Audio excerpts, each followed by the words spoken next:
as a 10-time and defending USPHL Premier Great Lakes Division champions, as well as a 4-time Junior Hockey National champions, the MetroJets will face off against the Columbus Mavericks. My name is Matt Preer, the voice of the MetroJets Hockey Club, up high in the flight deck, alongside Black Bear TV color analyst and broadcast producer Matt Naiman. And Matt, we're still coming off a pretty big high from less than 24 hours ago. The MetroJets skating to a 5-3 victory over their arch rivals, the Toledo Cherokee. Yeah, that was every bit of a game that we thought it was going to be. It was rough at times, really rough, but the boys powered through. They played the game, and it was that short-handed goal that put the dagger in and sealed their fate.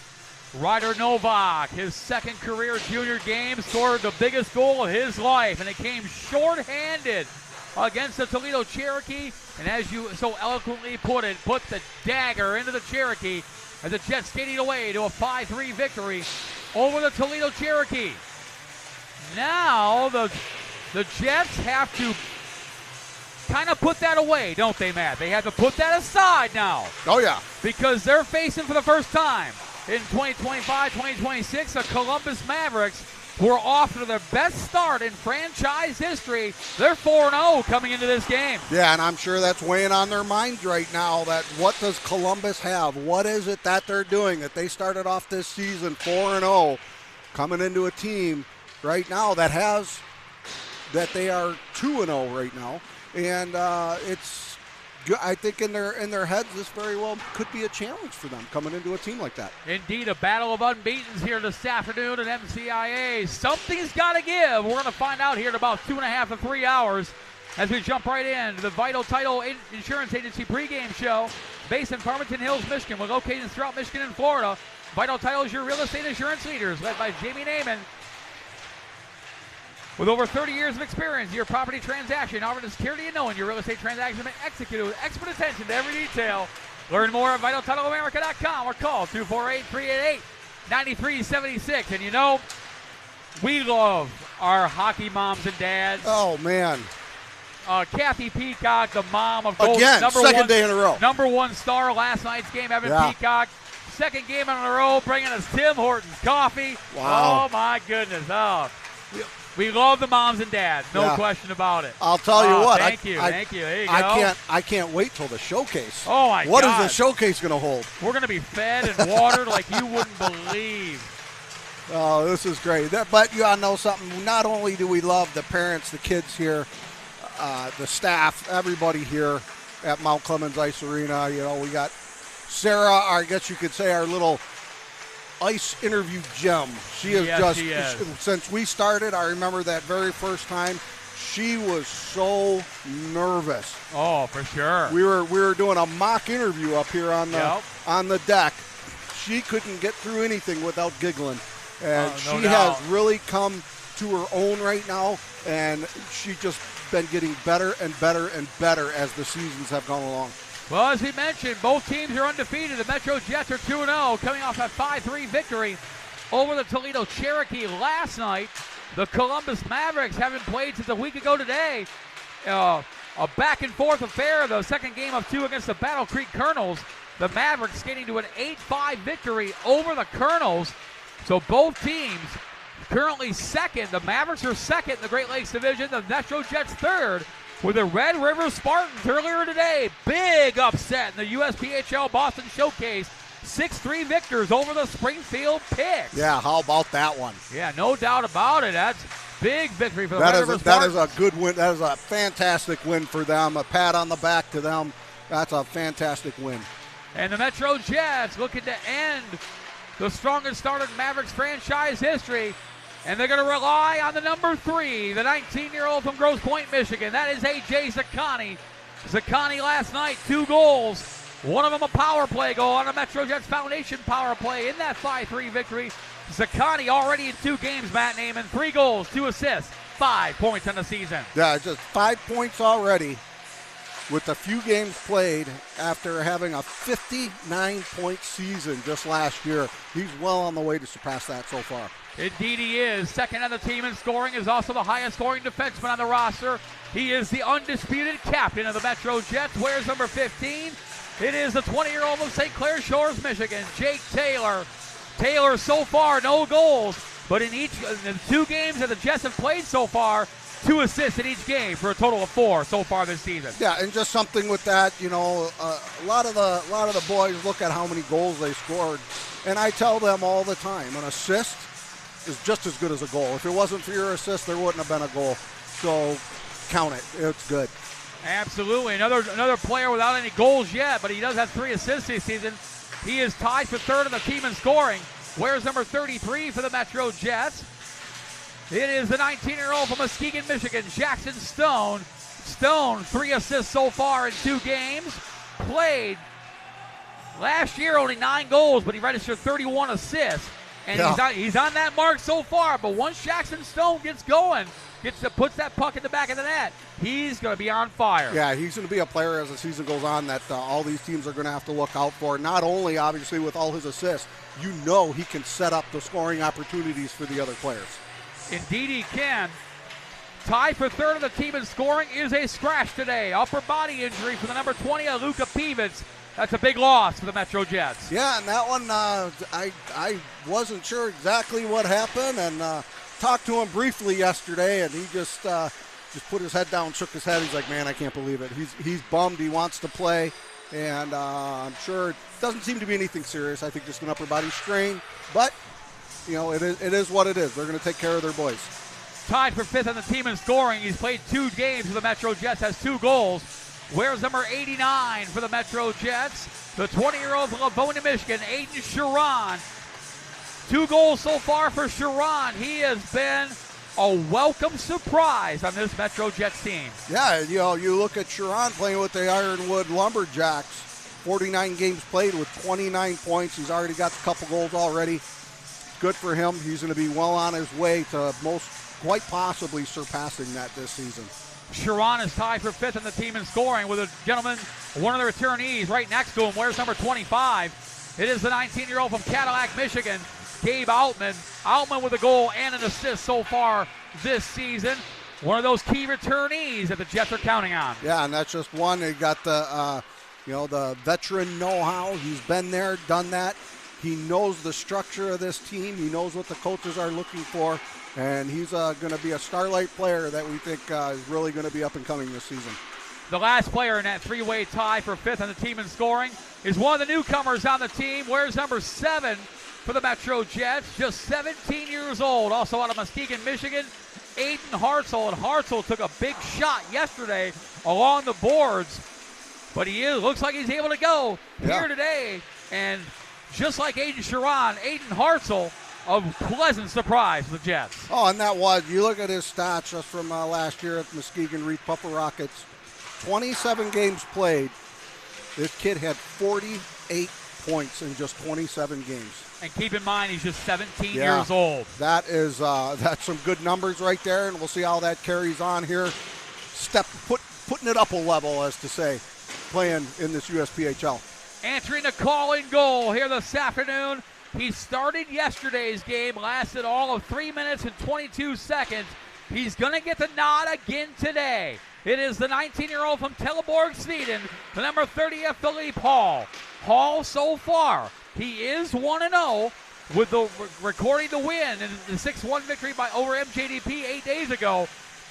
Yesterday was not his strong suit. 3 shots, 2 goals. Head coach Jamie Lovell pulled the chain out, put him on the bench in favor of Evan Peacock. But Lovell and the entire MetroJets hockey club staff, they see a lot of potential in the Swede.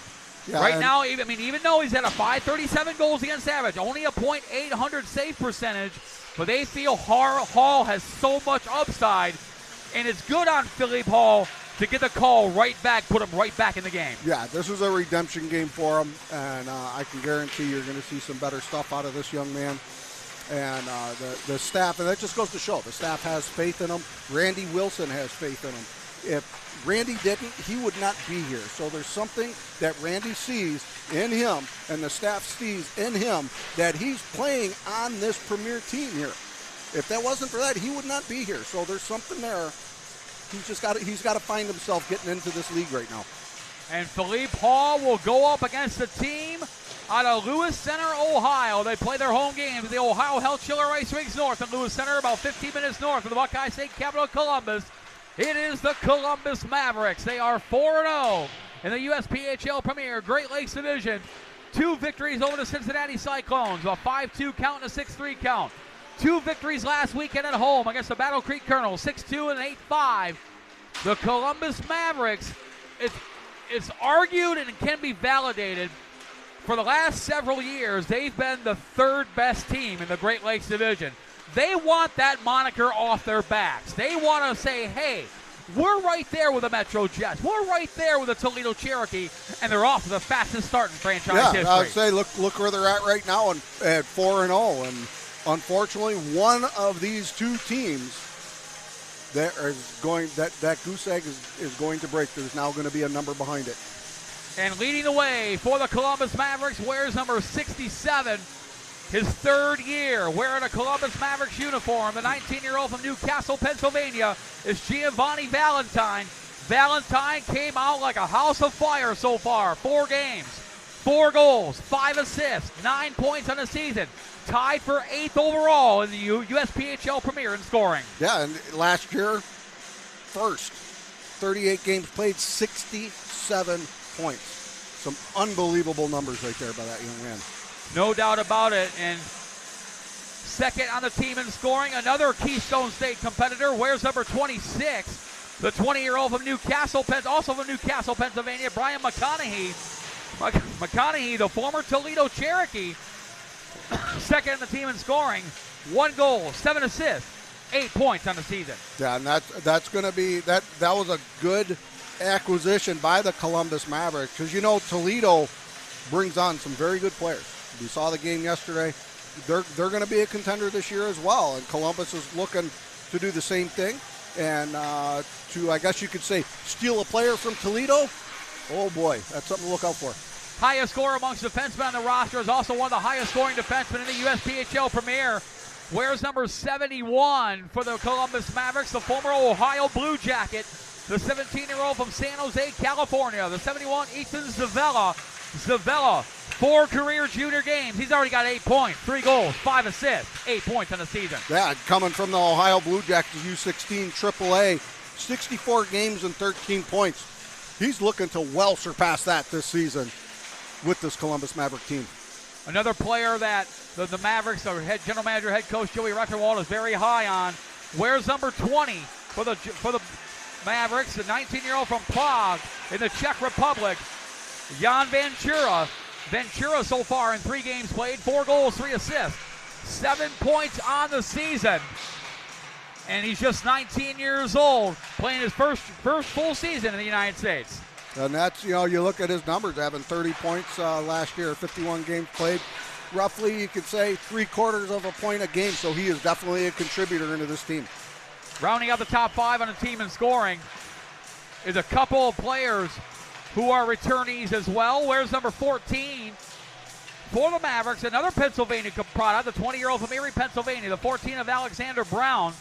Brown so far in 4 games, 3 goals, 2 assists, 5 points on the season. For Brown, the 3rd-year competitor for the Mavericks. Yeah, and you look at his numbers from last year with 48 games played and 40 points. He's already got 5 already. He's going to be one of these players, another one. I mean, the Columbus Mavericks have a bunch of players that they can rely on to put that puck in the back of the net and to set up these plays, and you can see it in their numbers. He's tied with another competitor who is a 3rd-year returnee, playing his 4th year of junior hockey. Wears number 15 for the Columbus Mavericks, a 20-year-old from Messina, New York, Thomas Eggleston. Eggleston, 1 goal, 4 assists, 5 points on the season. Eggleston is 3rd year with the Columbus Mavericks. Also spent some time with the Utica Junior Comets. Yeah, and you look at him, he's a guy that we've called his name quite a bit, calling these games. You look at him having a 57-point season last year. He's on a heck of a roll right now so far this year. And answering the calling goal for the Columbus Mavericks, wears number 35. The 20-year-old from Burlington, Vermont, is Jonah Little. Little making his first start of the season. Last year with the Mavericks, his 2nd year is this year. Last year, 8 games played, 240 goals against average, .937 save percentage, 1 shutout on the season for Little. who gets the call here this afternoon against the MetroJets. Yeah, with a .937 save percentage, 2.4 goals against average. Not too shabby for the this premier division. Those are good numbers, and that's going to be this is going to be a goaltender that they're going to be looking to get behind. It's going to be Philippe Hall going one-on-one with Jonah Little. That's your goaltender matchup. As you've been listening to the Vital Title Insurance Agency pregame show. Coming up next, Tim Hortons Cafe and Bake Shop pregame interview. Locations throughout the Metro Detroit area, including one less than a mile down the road from us here at MCIA. Get your morning started right for a quick pick-me-up during the day. That's Tim Hortons Cafe and Bake Shop. We'll get you all situated here, David. Never met before, but we're going to get you all situated here, and there we go. So we should be all set to go. And this is our Tim Hortons Cafe and Bake Shop pregame interview. Assistant coach for the Columbus Mavericks, David Beach. And David, first and foremost, welcome up to the flight deck here at Mount Clemens Ice Arena. We like to say we have the best view in the house up here. Thank you. I appreciate that. It's nice to be up here and our first trip up north this year, so we're looking to get after it. Now that we talked about it throughout the Vital Title Insurance Agency pregame show, the Columbus Mavericks off to their fastest start in franchise history, 4-0. But this is a big test coming in here today here in Mount Clemens, Michigan, isn't it? Yeah, we're excited. We've been working all week, just getting the boys ready for this weekend. Obviously, only have one game this weekend. We got a little bit of rest, but we got a lot of work. And to talk about those 4 games that started the year, a home-and-home series right off the bat with one of the biggest rivals down there in the Buckeye State, the Cincinnati Cyclones. Yeah, it felt good to get comfortable, work out some kinks, get some of the new guys acclimated with everything, and get everything moving forward for the season and figure out where we need to improve and stuff like that. So we're excited for this test today. And then the last weekend, a couple games down at Ohio Health Chiller Ice Rinks North there in Lewis Center, Ohio, against a pesky Battle Creek Colonels. Boy, they can just be a thorn in your side, can't they? Yeah, they brought it to us, but we bounced back. There was some adversity off the rip a little bit, but we like the way the guys had some rough. The first periods were rough, but outside that, we looked good, and we started getting back into our systems and what we want to do to continue moving forward and get those W's. How special is Giovanni Valentine? He's a player, man. He's a player. Obviously, a lot of guys in this league know he's a player, and he's starting to get a little more pressure on him, so we got to find ways to open him up a little more and get the right guys with him to do such. Yeah, General Manager, head coach Joey Rechtenwald, I think he found himself a gem in 17-year-old Ethan Zavella, the 17-year-old there, coming from the Ohio Blue Jackets. He's adjusted quite well to the USPHL Premier, hasn't he? Yeah, Z's been playing really good for us. He's great in the power plays. He's working the blue line really well. He's a great puck mover. And we're excited to see him develop. Obviously, you said he's, a 17-year-old, and he's got a lot of room to go. So, yeah. Jonah Little gets the call between the pipes here today. How big of a game is this for him? Jonah wants to beat Metro. That's fair. That's fair. I think everybody does. We get that a lot. He's hungry to beat Metro. I got you, man. I do. So, on that note, what do the Columbus Mavericks have to do to go 5-0 tonight? To go 5-0 tonight, we have to work together and just be on the board right now, all it says is together. And that's how we want to play.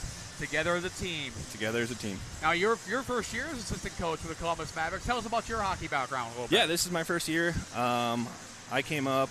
I played junior B in the CSHL when it was around, when Metro was still in that league. Played a little bit in the NAHL. And then I went to school at OU, played at OU for a while. And, yeah, now I'm here. Very good. No, and so you may or may not know, but this is my 5th year with the MetroJets, but I started my hockey broadcasting career with the Columbus Mavericks. I used to live in Westerville, Ohio. Oh, fantastic. Yep. The first 2 years of the Mavericks' existence, I was the play-by-play voice before coming up here. So it's always a little special. And Joey Rechtenwald will tell you this, too. It's always a little extra special when the Mavericks here come to Metro. It kind of brings back some good memories for sure. Yeah, we're excited to be here today. I know me and Joe played back in the day together, and we talked on the phone last night and just about our excitement for this game and getting ready for it. And we were in the hallway while the guys were out for warm-up, just telling each other how excited we are to be back and come out and have a performance. It's going to be a lot of fun today, David. I appreciate your time, man. Thank you so much. Appreciate it, guys. Thank you. David Beach, assistant coach for the Columbus Mavericks. That was our Tim Hortons Cafe and Bake Shop pregame interview.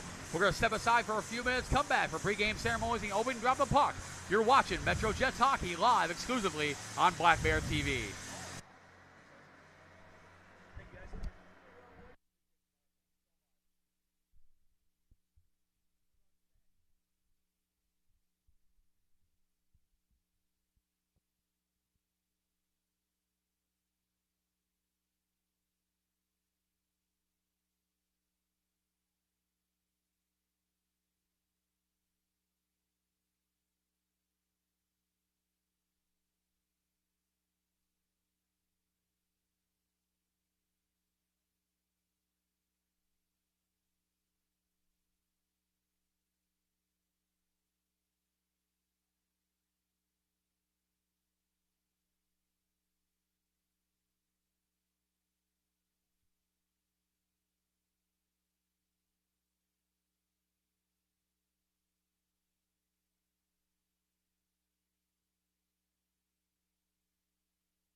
And welcome back to Mount Clemens Ice Arena. We're located approximately 30 minutes northeast of Motown, Detroit, in Mount Clemens, Michigan.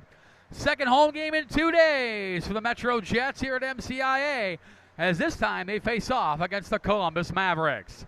My name is Matt Preer, the voice of the MetroJets Hockey Club up high in the flight deck, alongside Matt Naiman, our color analyst, Black Bear TV broadcast producer, Tyler Naiman, on the camera once again, and soon We will hear the sweet, subtle tones of Mount Clemens Figure Skating Club on ice reporter Sarah Vassar. Remember, United States Figure Skating, USFS, whether your focus in figure skating is individual, competition, testing, or recreational, MCFSC is for you. All these opportunities, as well as becoming a part of the spirited family of figure skating, are available to you when you become a member. As we jump right into the Golden Grease scratches for the game, before and after the game, located right across the street from us here at MCIA, the official restaurant of the MetroJets Hockey Club. Scratches first for the Columbus Mavericks. Scratch number 16 of Beckham Sproul. Scratch number 21 of Eric Hartwig. Scratch number 27, Dylan McKessie. Also scratch number 92 of Gabriel Vassallo. Scratch number 7, K.O. Flaherty. Scratch number 22 of Austin Lutt.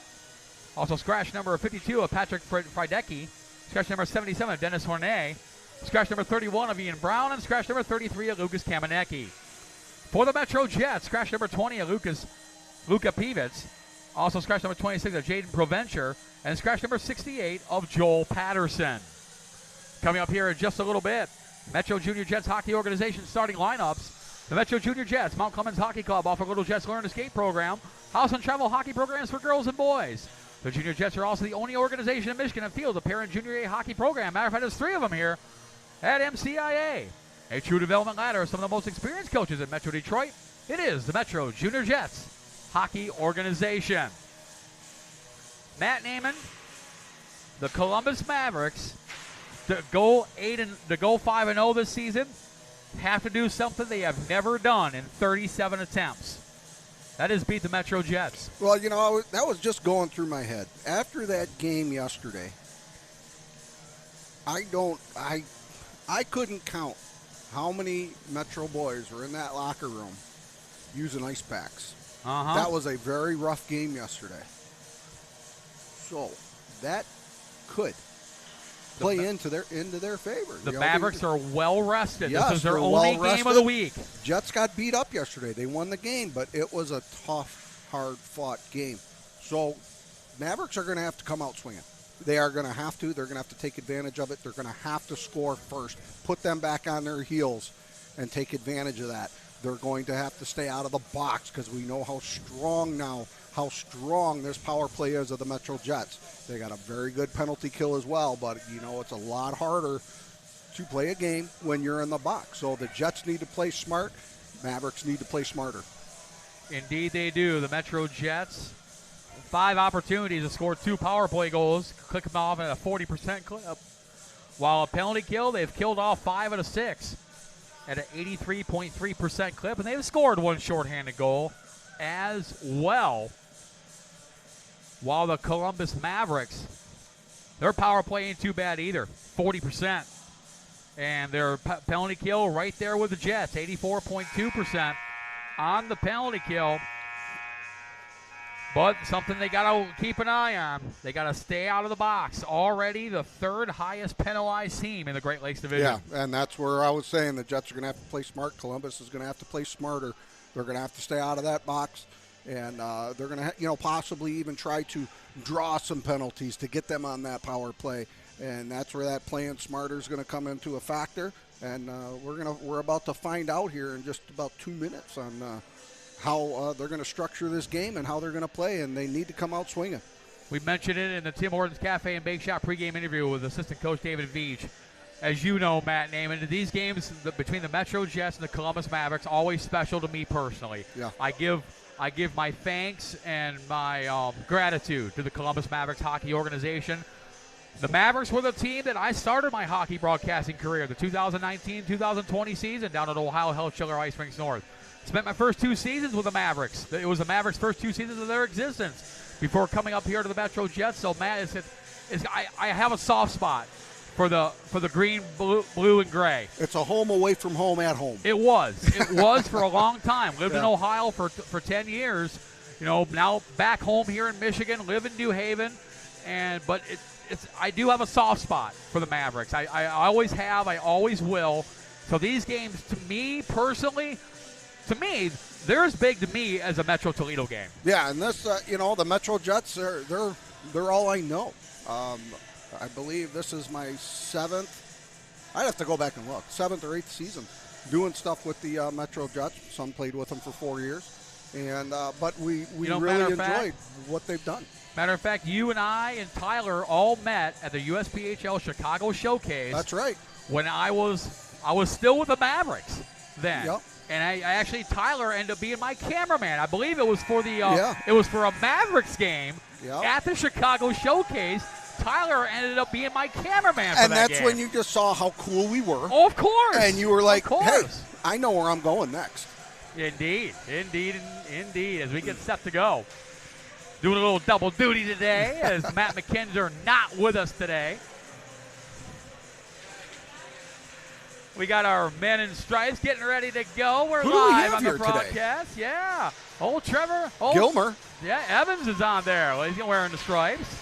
All right, time for a little double duty, my friend.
Pre-game ceremony is complete. National anthem is played. It's time to play some USPHL Premier Hockey on a Saturday afternoon here in Mount Clemens, Michigan.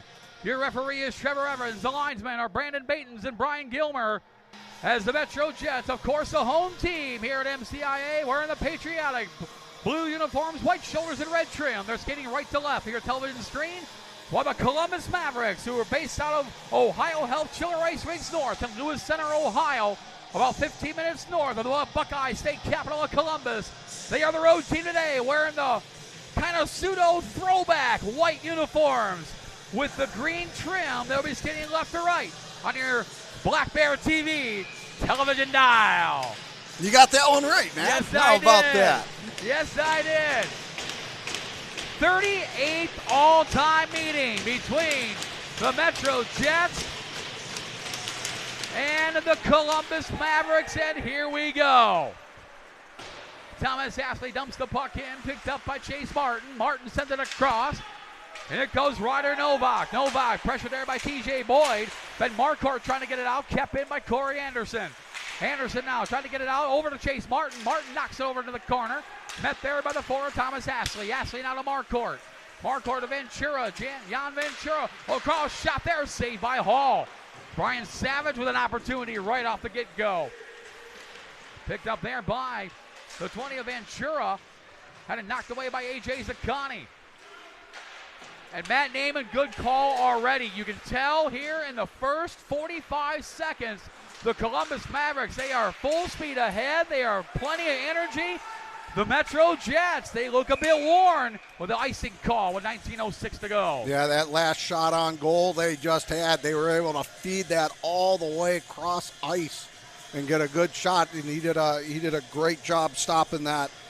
So hopefully we're going to see he can get his head up and be ready. But Philippe Paul, we're gonna see what he can do. He wasn't happy with yesterday's performance, and this is going to be a redemption game for him. He's looking to get one back in his pocket. Indeed, and it shows how much faith they have in the 19-year-old from Teleborg Sweden to put him right back in the game. He only lasted 3 minutes and 22 seconds yesterday against Toledo. And that is just that's just humiliating to any player, any goaltender. And a penalty coming already. And the Mavericks will go on the penalty kill already, as the 15 of Thomas Eggleston, a 2-minute minor for tripping. And the MetroJets will go on the power play for the first time in this game. Clipping off at a 40% ratio, 2 power play goals and 5 opportunities. But the Columbus Mavericks are not too bad on the penalty kill, 84.2%. So the MetroJets go with the MetroJets Foundation power play. Just a minute 7 here into the first period. Yeah, not something the Mavericks wanted to happen right now, and not something they can afford to happen. The Jets are going to want to jump on top, and the Mavericks do not want to be crawling back in this game. It's just not something they want to do because they know how well the Jets can perform on a power play. Very dangerous to put the MetroJets on with a man advantage. But, Fournier just tried to get into the zone. They were able to stop him right there at the blue line. It was a great job on the defense of the Columbus Mavericks right now. As the Jets can bring in Sutton Majeski, and Jonah Little covers up. Let's meet Jonah Little, then the 20-year-old from Burlington, Vermont. Last season for the Mavericks, 8 games played, a .240 goals against average, .937 save percentage, and 1 shutout. Started the year last year with the Mason City Toros in the NA3HL. Played 5 games. For the Toros, a .464 goals against average and 80 save percentage. Prior to that was part of the Big B Coffee Hockey Club and the Milwaukee Junior Admirals. So Little comes with a lot of caliber, with a lot of potential. As the MetroJets on that MetroJets Foundation power play. You're getting to it. You got to figure that out. You'll get it. Indeed, as the Jets now, Zaccani bouncing puck goes wide. Aiden Sharon now over to Majeski. Majeski now to Jake Taylor. Taylor fence up, fires, goes just wide, and Ian Buswell knocks it away. Great job by the Columbus Mavericks getting that down to the other zone as Hall's going to leave it back behind the net. Columbus tries to intercept it just outside the zone. Stone went after it. They were able to put it right back in. Jets are going to collect. Evangelista's going to grab it at the blue line. And sends it across now to Tyler Fleming. Majeski bails him out and sends it over into the corner. And that's going to be an icing call on the power play. Cardinals sin. Definitely did not want to see that. They did that the other day too. Yes, indeed.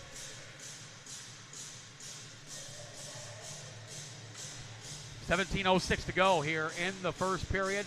13 seconds left in the Eggleston minor for tripping. Face off deep in the Jets zone. We talked about this yesterday, but the Jets committing an icing infraction while on the MetroJets Foundation power play. Picked up by Fleming. They're going to go 0 for 1 in this one as the power play just about over as the penalty expires. Both teams back to full strength. Shot there into the glove of Jonah Hill. The shot by Jackson Stone. Forcing a stoppage of play with 16:49 to go. Here in the first period, just underway.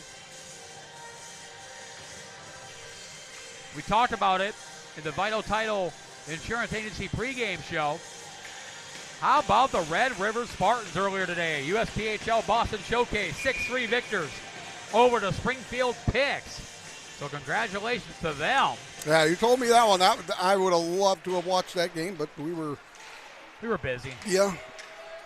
Well, there's a lot of stuff we do here just for setup, just in the lobby, everything up here on the flight deck, setting all this stuff up, the lights, and you do what you do, which I don't know what it is. Hey, Borelli would have shot off a blocker a little.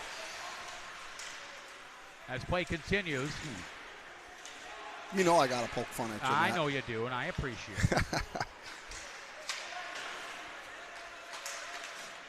Good shot by Fleming there. Right there on the point through some traffic. He's able to bounce it out, getting all the way back to the other end. Simpson's going to go back, and that's going to be icing. 16:07 to go here in period number 1.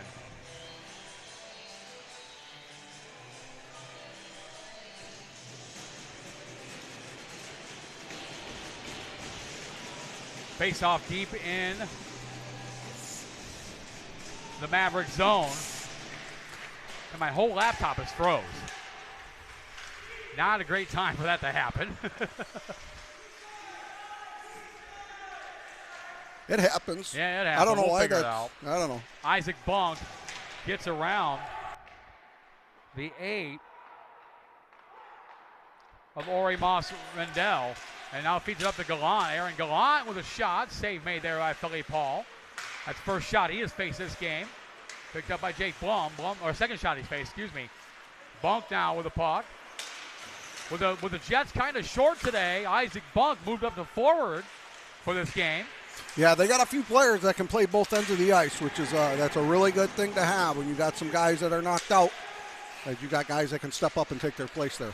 Shot there, save made by Little off the shot by Bunk. Of course, Luka Pivits is out of this game with an upper body injury. Jaden Provencher still has not played yet this season. He's got a lower body injury. And Joel Patterson serving a 1-game suspension for his fight yesterday. There was a few of those yesterday. Yes, indeed. Oh, shot there off wow. leg, and Jonah Hill had to be aware on that one. Oh, I see what happened. Okay. Did you unplug yourself? No, it's my keyboard, so I'll explain this. My keyboard on my laptop does not work, so I have to plug in an external keyboard to get everything to work. Well, it was unplugged. Now we're good. Now we're okay. Picked up by Enric Fournier. Fournier sends it across over to the captain, Jake Taylor. I really worry about you sometimes, Matt. Yeah. Stone to Majeski. Majeski now to Gabe Outland, who sends it in. Knocked on the puck there by Thomas Ashley. Picked up by TJ Boyd, the former Chicago Cougar. Now part of the Mavericks organization. Got pickpocketed by Majeski. Stone back to Majeski. Majeski just shot into the big paw of Jonah Little, who makes the save with 14:35 to go here in period number 1. Hard to believe, Matt Naiman, we're 3 games into the season, and Sutton Majeski is pointless. Yeah, that's something we weren't expecting, but, they got new guys, new lines. But his mom brought us cookies yesterday. Yeah. So he's forgiven. I'll forgive him. I'll forgive him. Fournier with a shot. Save made. Rebound comes out. And Little was able to grab it. It was with A.J. Zaccani right there to pounce. Jets are getting some good looks at the net right now, and he's doing a good job stopping them, preventing them from putting that puck into the back of the net.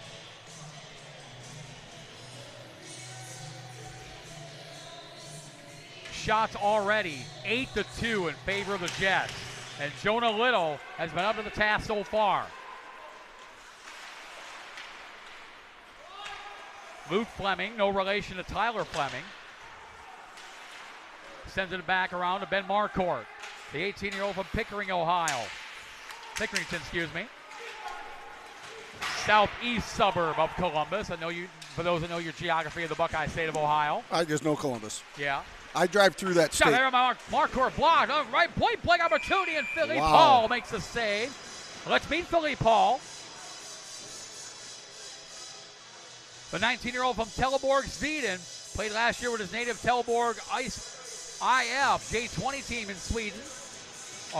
11 games played, a 428 goals against average, 85 save percentage, 1 shutout, which was his 3rd season for his native teams. Prior to that, spent 3 seasons with the Teleborg J18 program. You know, I got to ask Randy what he feels about that last play right there, because he made that stop and the puck was just sitting out just a little bit out in front of him. Is it good that he just stayed in position, or should he have, poke checked that and just moved that puck out of the way? We're going to have our yearly interview with Randy Wilson at some point fairly soon. Comes back, bouncing puck off of Caleb Simpson's stick. Sends it back over to Tyler Fleming. Fleming back over to Caleb Simpson. Simpson has ran through the gauntlet of the MetroJets Hockey Club. Started with the elite program, played for MJDP last year. Now with the MetroJets themselves. Simpson's shot blocked, was tipped off the right shoulder a little. But good to see Simpson out there, and he fires a shot, deflected up in the netting and out of play. And a lucky fan, looks like from London, Ohio, going to pick up a souvenir puck. How about that? Haven't had a chance to use that yet this year. No, I'm surprised you didn't, because we actually lost one on our right side over here yesterday's game. You must you missed it. There was a lot going on. That was one heck of a game. Well, I'm getting older, Matt. That's what it is. Yeah, you forget your headset. Yeah. You're right. I'm in my 50s now. Yeah, oh boy. Little covers it with 13:06 to go. I still have another year. Right. I'm an old man now, man. I tell you. And speaking of our 3 Golden Greek scratches for the game, Luka Pivets, Joel Patterson, and Jaden Provencher are all sitting up here on the flight deck watching their compadres. Oh, shot there as Philippe Hall lost track of the puck, didn't know where it was. Valentine right there, the leading scorer for the Mavericks. He's a big boy, 6'4", 205 pounds, and a penalty coming to the Jets. A hold. A hold on Tyler Fleming, which will put the Columbus Mavericks in the power play for the first time. And the Mavericks, they're pretty good, 40% even on the power play, while the MetroJets will go on to take it to the mat. Michigan Athlete Training penalty kills. There are no slouches with minus a man, 83.3%.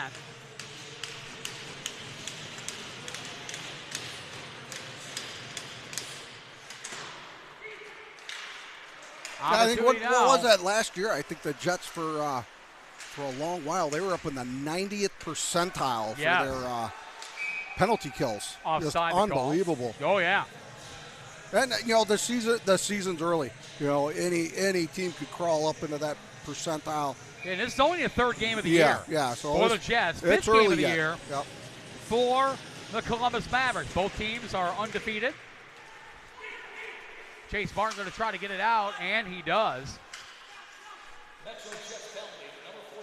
As Columbus is going to try to put it back in. Jets come back out the other way with it. Stone coming across the blue line, looking for someone to pass to. Wraps it all the way around, all the way back out of the zone. Jets doing a good time, having a good time right now, just wasting that time, trying to burn off that clock as they send it all the way back down. Little makes a save. Oh, picked off there by Jackson Stone. Stone sends it across, looking for Sutton Majeski, but nice defensive play by TJ Boyd. And here comes Ventura the other way. Ventura sends it back to the 71 of Ethan Zavella, the 17-year-old that head coach Joey Rechterwald really high on Zavella. Back over to Fleming. That's Luke Fleming with a shot, deflected up high. Picked up by Chase Martin, knocked away there by Zavella. Martin fights him off. Gets a little bit of help from Majeski, but now comes back to Ventura. Jan Ventura now sends it back with a shot there by McConaughey was blocked, and Jackson Stone sent it all the way down into the Maverick zone. I had some good opportunities on both ends. Jets are doing a good job keeping it away, and the Mavericks have been doing actually a pretty decent job of the zone entry. Sorry to interrupt there, Matt. Altman almost had a shorthanded opportunity. Valentine knocked away by Altman. Nice pickpocket. Ryder Novak was right there as well. Eggleston feeds it up to McConaughey. Brian McConaughey sends it over. Picked up by Fournier. Was knocked to the boards. Picked up by Eggleston. Eggleston sends it across. And that's it for that power play. Both teams back to full strength. Picked up by Allen with a shot. Patted away by Little. McConaughey sends it up to Valentine. Giovanni Valentine with a shot into the big paw. Philippe Hall, who hangs on with 10:25 to go here in period number 1. Yeah, besides that one time that he lost track of the puck there momentarily, Hall has actually been fairly solid so far, making some really good stops. Shots 10-7 now in favor of the Jets.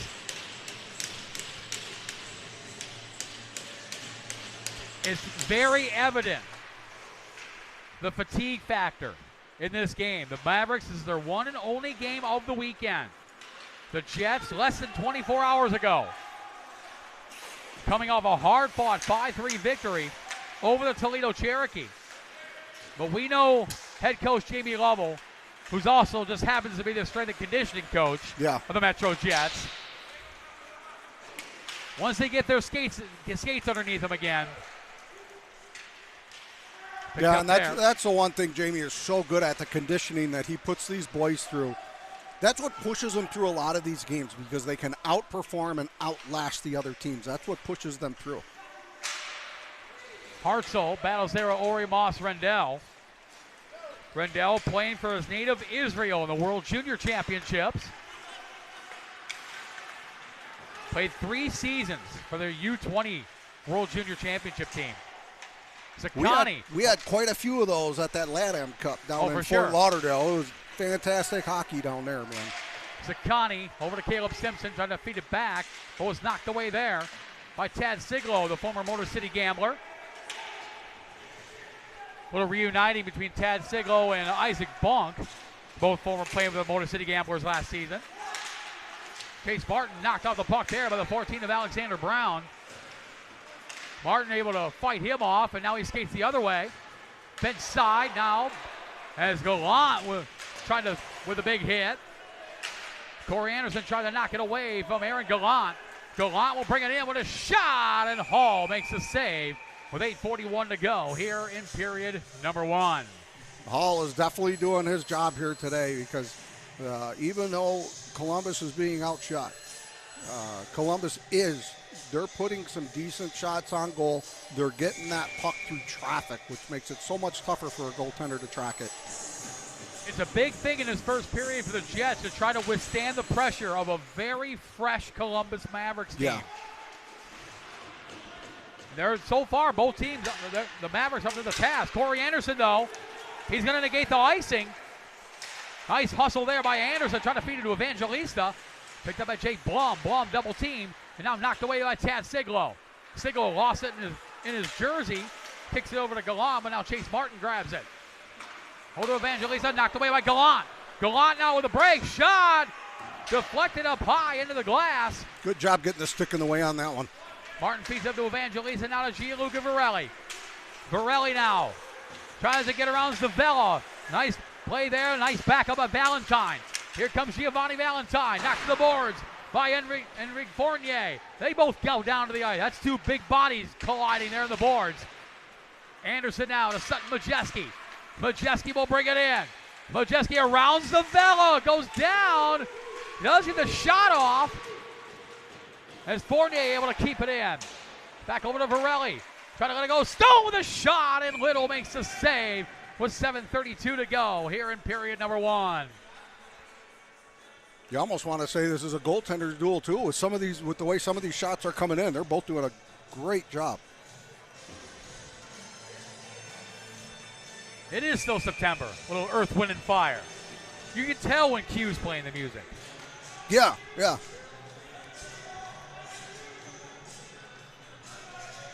Got to dance a little bit. Yeah.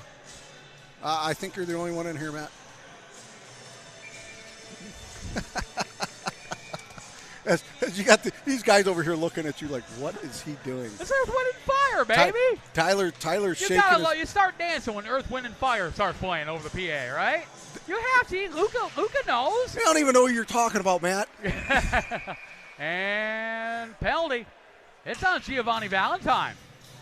He's headed to the box.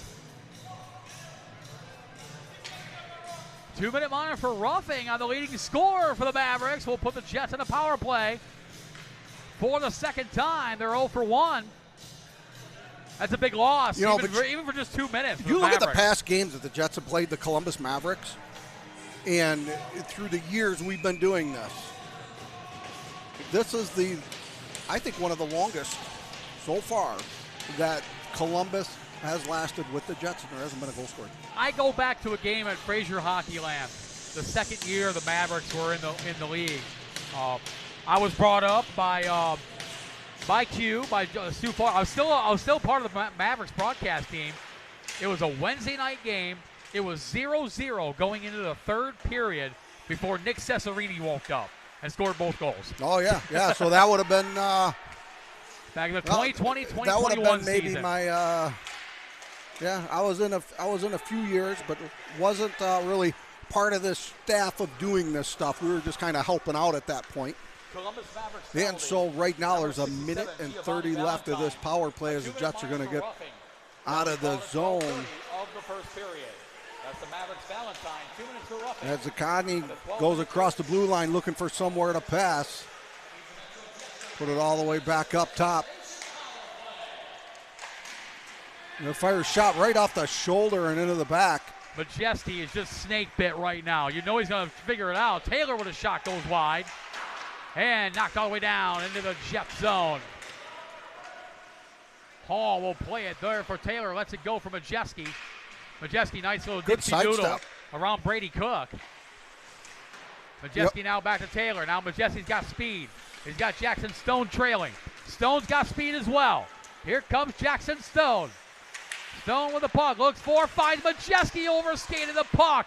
Nice pickpocket there by Jackson Stone. Stone now to Enric Fournier. Fournier now with the puck. Back over to Stone. Quick pass over to Majeski. Top of face-off circle. Sends it across. Hartzell with a shot and deflected up in the netting and out of play with 5:57 to go here in the first period. But that just goes to show you with what you were doing then back at Fraser with Stu Forbes doing that. I was just really starting to know Stu back at that time. Him and I think I was when we just first started working together doing stuff. We were kind of hanging out. And the thing with that game was it was 0-0 until about 5 minutes to go in the third period. Nick Cesarini scores, makes it 1-0. Then Cesarini with the empty netter to ice the game. Yeah. Nick Cesarini, because we always talk about him when the Jets played the Columbus Mavericks. He was he the Maverick killer. My goodness. He just shined against this Columbus Mavericks team. Ryder Novak over to Aiden Hartzell. Still 5 seconds left in the power play. Fournier now over to Jake Blum. Blum with a shot deflected. Doesn't get all the way on net. Both teams back to full strength. So Columbus now 2 for 2 and a penalty kill. Yeah, good for Columbus right now. It's good to see. Good to see some great competition. Too far for Coulter. Ice negated, forces Liam Wade to play the puck. Wade coming over, his first game with the Columbus Mavericks. After spending the last 2 years with the New England Wolves in the Eastern Hockey League. Coulter now steps up through, comes in on Little, who covers with 4:55 to go here in period number 1. What do we got for shots on goal right now, man? Let's refresh it and see what we got.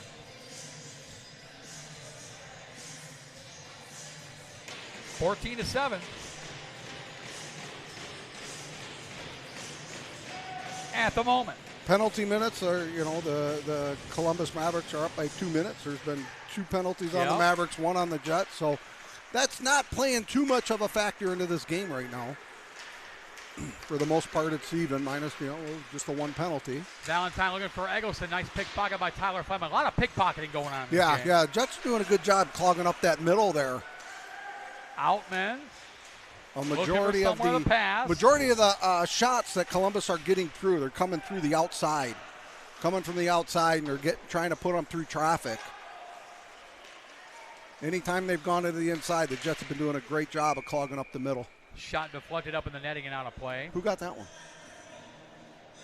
Oh, looks like a fan there from Macomb, Michigan picking up that local. puck. Just keeping you on your toes, man. Yeah. But for right now, I mean, this first period, both goaltenders looking solid. 4:19 to go. Here in period number 1, no score. A.J. Zaccani will take the draw against Aaron Gallant. Played last year with the University of Wyoming Cowboys, ACHA Division I program. 4th on the team in scoring, 6 goals, 17 assists for 23 points. Decided to return for his final year of junior eligibility. This is actually his 5th game of junior hockey. Went from high school, where he played with the Cheyenne Capitals Wyoming high school hockey ranks, leading scorer.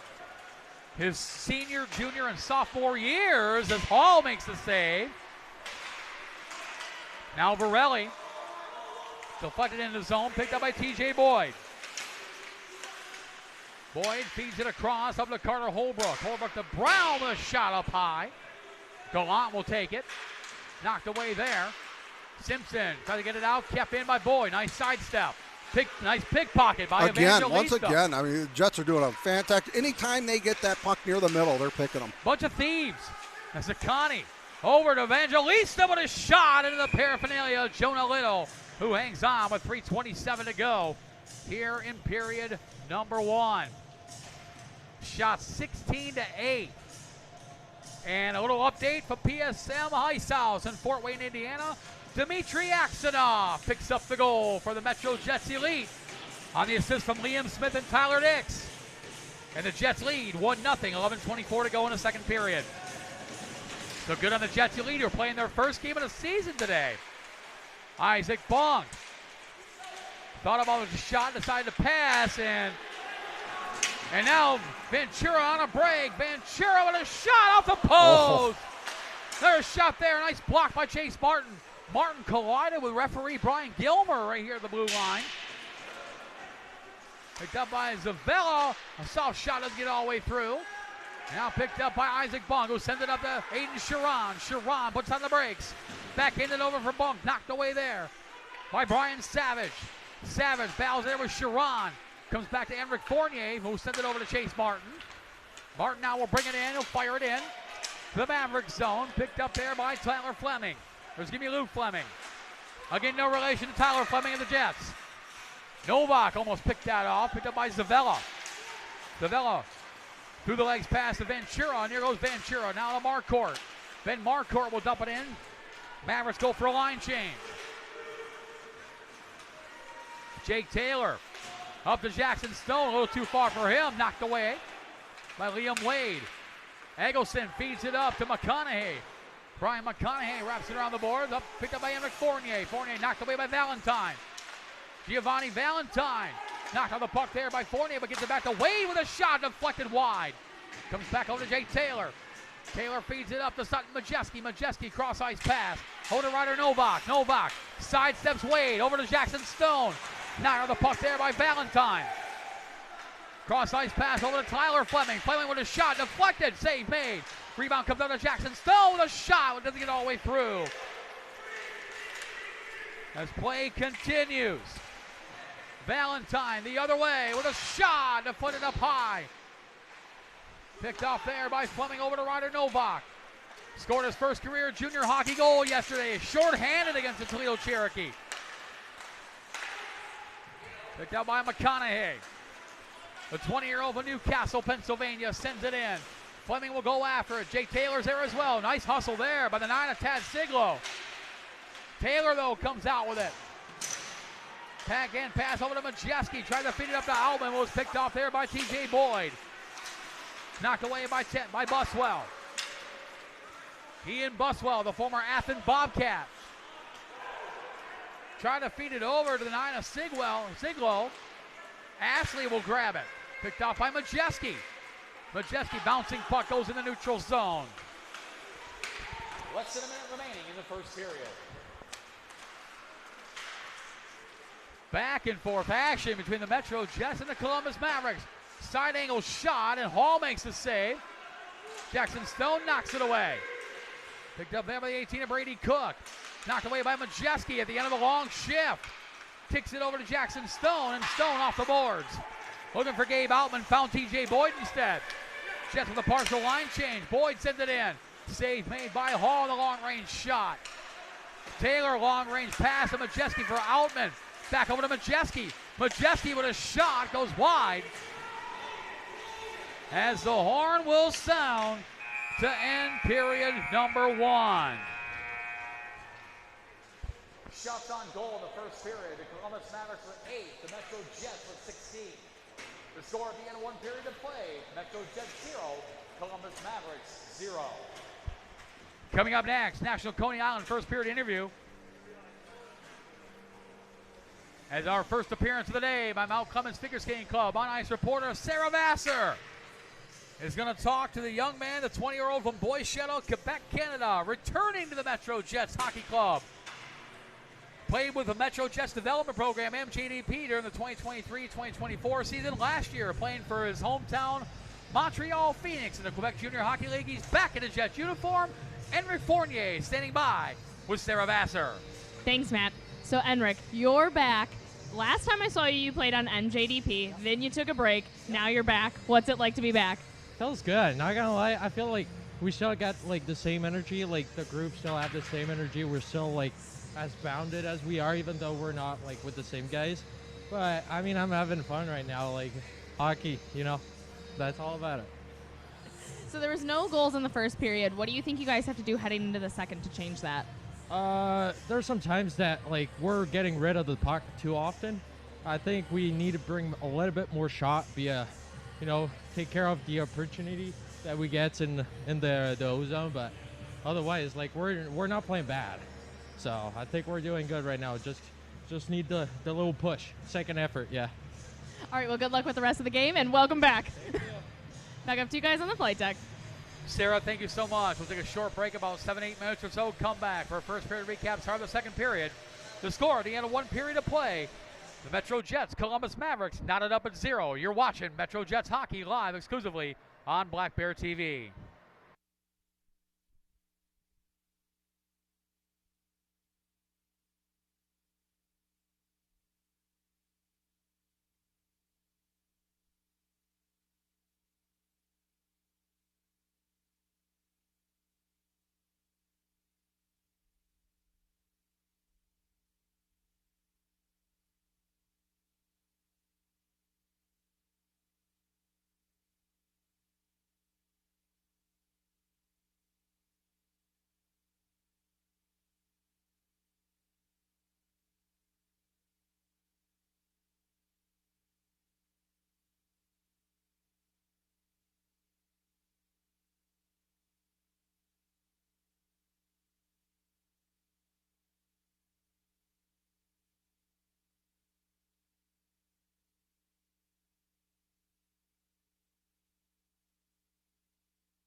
in Mount Clemens, Michigan. A little Saturday afternoon USPHL Premier Hockey League action between a couple of Great Lakes Division foes. The score at the end of one period of play, MetroJets Columbus Mavericks tied at 0 apiece.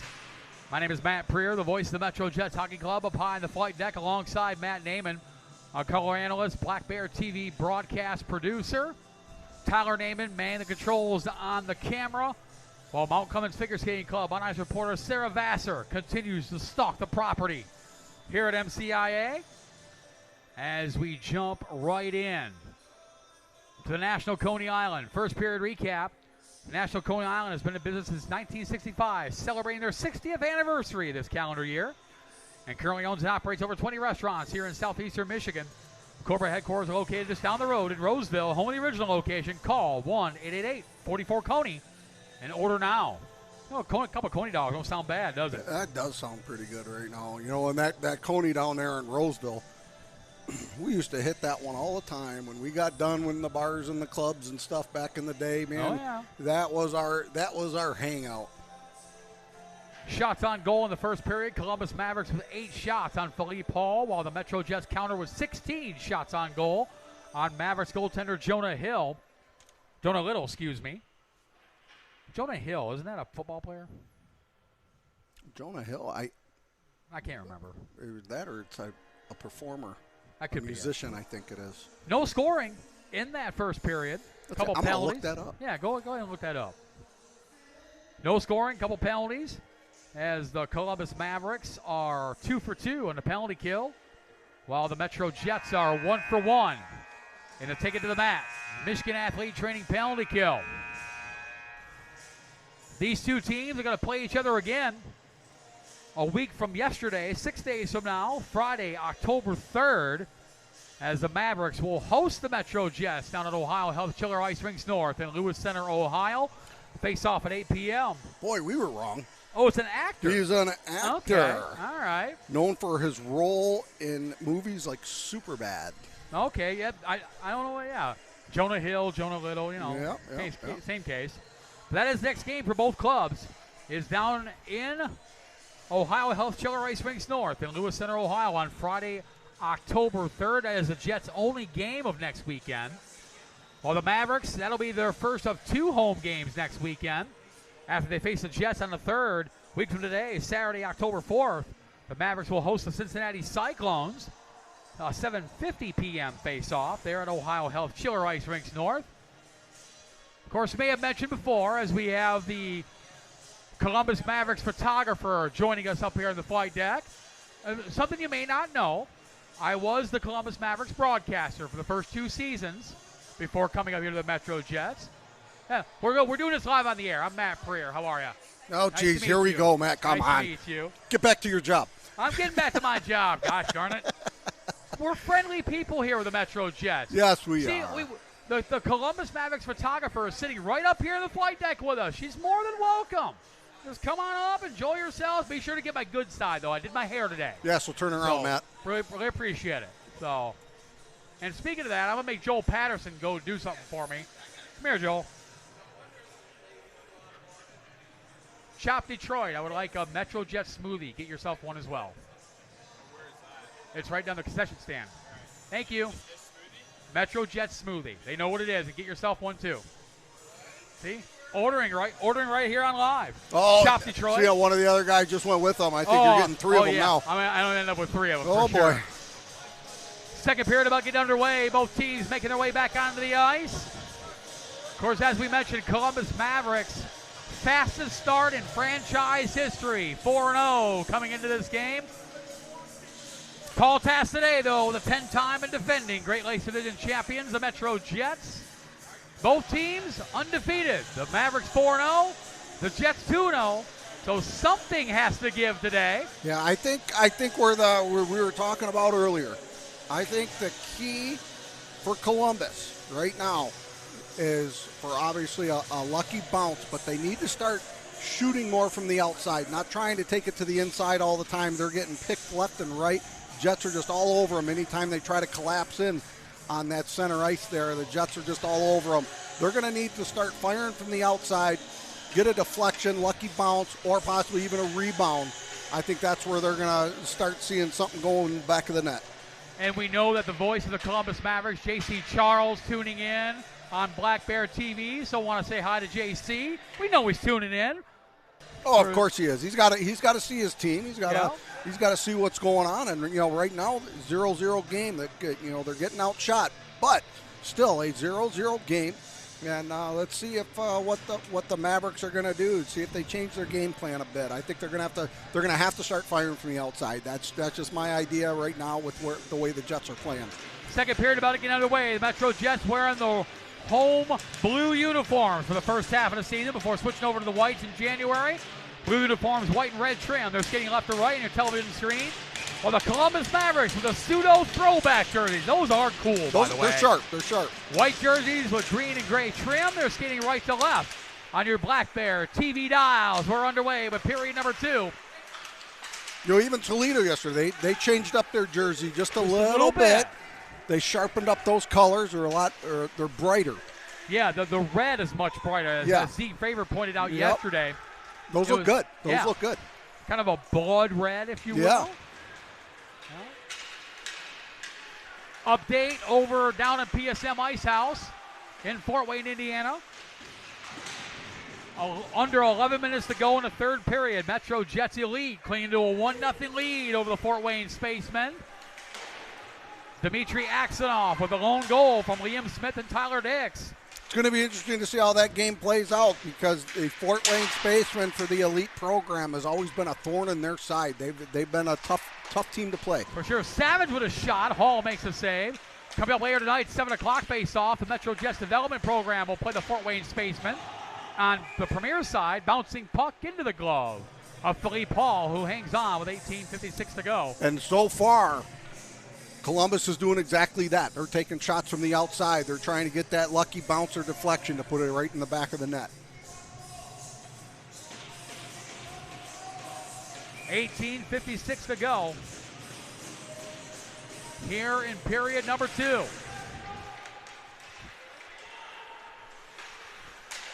Just trying to get out of their own zone. Tyler Fleming will go after Brian McConaughey is lurking. Nice pickpocket there by McConaughey. A lot of thievery going on in this game. Trying to feed it out across to Valentine, who was pressured there by Majeski. Here comes Gabe Outman now. Over to Jackson Stone. Stone will fire it down in the Maverick zone. Majeski met there by the 28 of Luke Fleming. Come back, shot there. A save made by Little. A point blank opportunity by Outman. Come back to Tyler Fleming. Picked up there by the 28 of Luke Fleming. No relation. Too far for Valentine. As Tyler Fleming pressured there by Valentine. Valentine grabs it, pressured by Caleb Simpson. Comes out in front, Sutton Majeski grabs it. Majeski now will bring it out. Waiting for reinforcements. Jets in the middle of the line change. Jay Taylor and McFournier now on the blue line. As Stone, Outman, and Majeski have been out there. Majeski goes for a change. And the puck comes out in the neutral zone. Picked up by Henrik Fournier, your National Coney Island first period interview. Stolen there by Jackson Stone, who got it away from Aaron Gallant. Stone now with the puck. Side angle shot off the side of the net. Off the deflection there by Ryder Novak. Comes back to Stone. Stone now, backhand pass was intercepted by Gallant. And Gallant will send it across over to Carter Holbrook. Now in his third season with the Mavericks. Big hit by Holbrook on Taylor. And that's going to be a penalty. He just grabbed Taylor and threw him into the boards. And Taylor's like, that's all right. It's all good. Holbrook heads off. 2-minute minor for roughing will put the Jets on their third. MetroJets Foundation power play. They're 0 for 2 today. So face off deep in the Maverick zone will be to the right of goaltender Jonah Little, who has been spectacular today for the Mavericks. Opportunity now for the Jets. And the puck comes out into the neutral zone.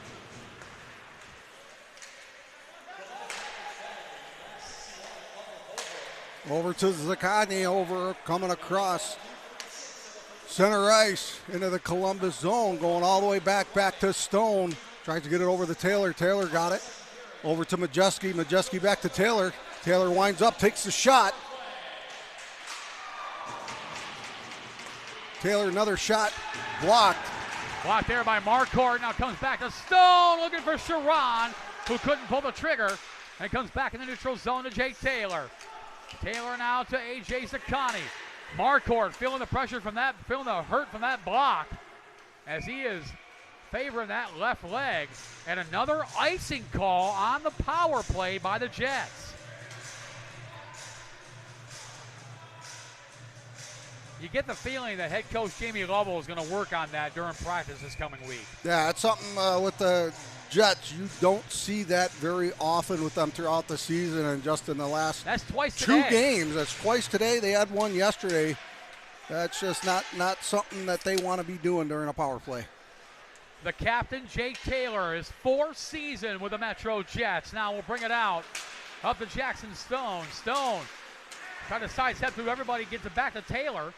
Taylor pinching in from the blue line, looking for somewhere to go. Sees Sharon in front of the net. Feeds it over to Jackson Stone, just a little too far. Stone has a retreat in the neutral zone. Sidesteps Fleming, but knocked away there by the 22 of Brian Savage, who sent it over into the corner.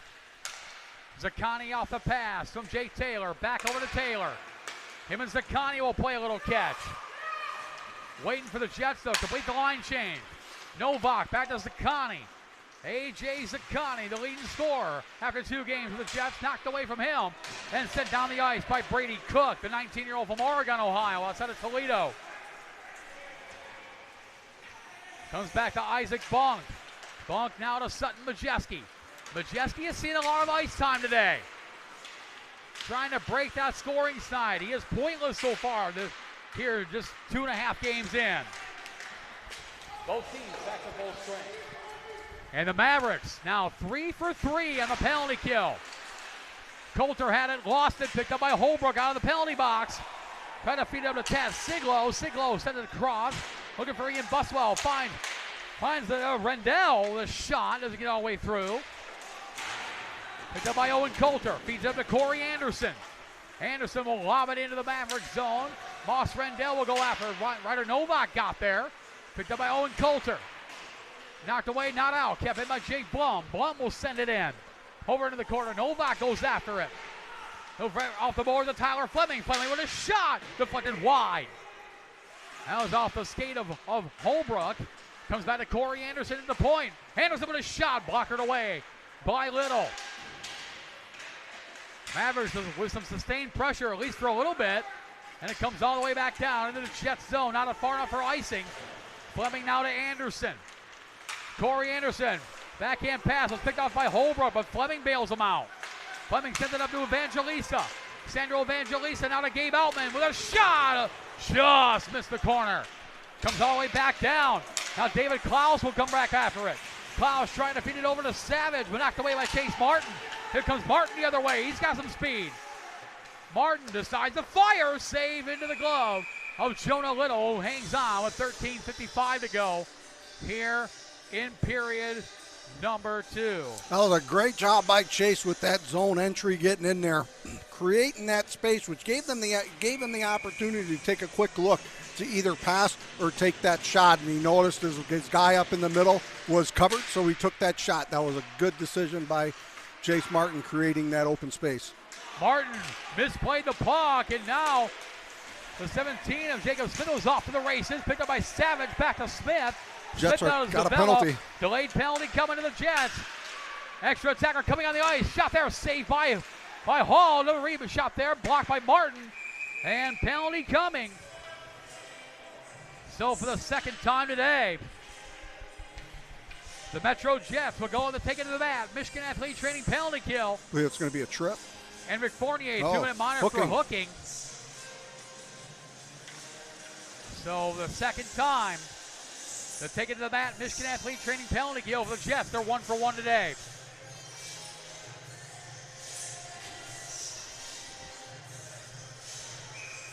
$13:30 to go here in period number 2. 0-0 tie between the Metro Jets and the Columbus Mavericks.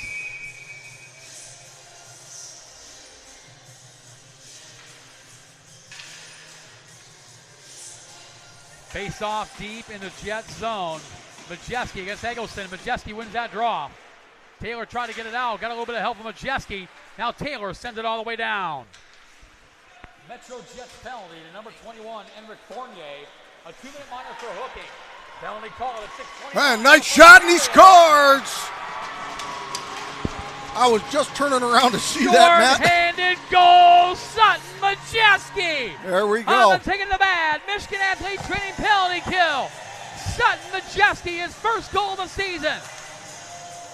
For the 20-year-old from Lakeport, Michigan, finally breaks the scoring slide. His first point of the season, and it comes short-handed on the taking the bad. Michigan athlete training penalty kill. The Jets strike first. They lead 1-0. Big goal by Sutton Majeski. I'm multitasking, you're multitasking. Right. I just happened to look over, and he was right there cutting right up the middle. Sutton Majeski, the second shorthanded goal by the Jets in less than 24 hours. Ryder Novak scoring against the Toledo Cherokee yesterday as Hall makes the save. Yeah, and that's something Columbus is doing exactly that. They're taking the shots from the outside, and they're hoping for that rebound or that lucky bounce. And right now, Hall's doing a great job of just covering up that puck and not allowing that rebound. 12:51 to go here in the second period. Sutton Majeski, his first of the season, unassisted at 6:45 of the second period, has given the Jets a 1-0 lead. And what a way for Majeski to finally break the scoring snide. Oh, with a shorthanded goal, you can't complain about that at all. It was all due to his mom giving us cookies yesterday. That's it. See, she needs to do that all the time. Every game. Yep. Every game. Or every other game. We can't. That's a lot of cookies. We can have help up here. We got some other people up here. Zaccani Dovarelli, he'll send it down. As that's going to be an icing. They're going to take it back down all the way down, back down the other way.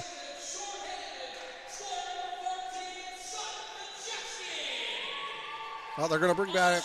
They're going to put this out at center. As referee Evans is calling it.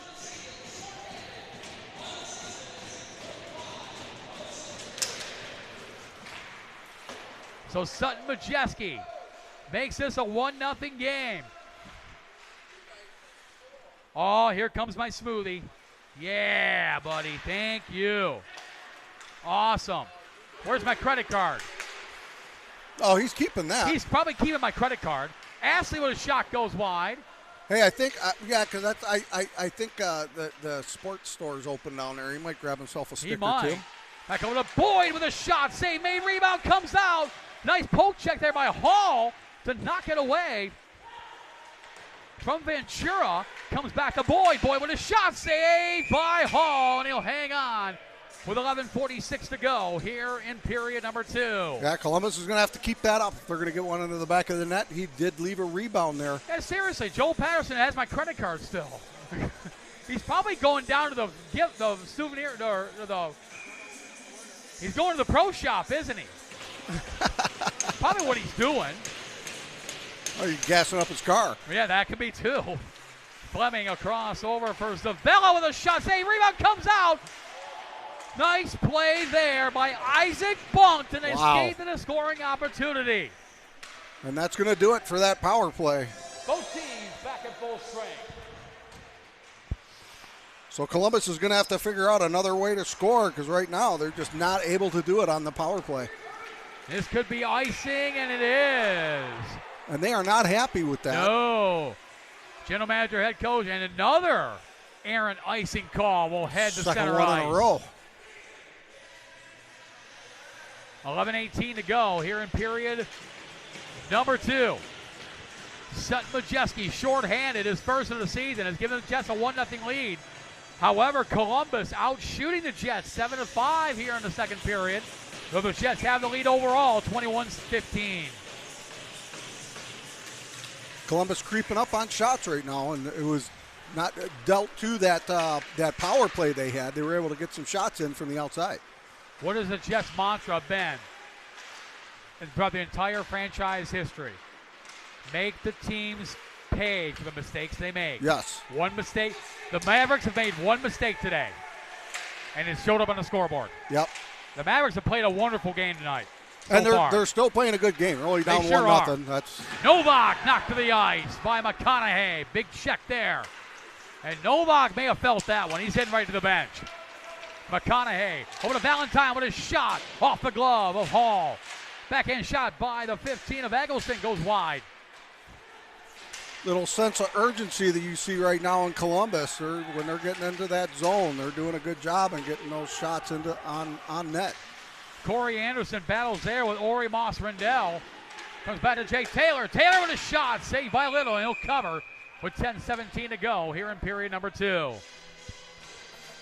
Some good back and forth hockey. How is that? First MetroJets smoothie of the season. Oh my gosh.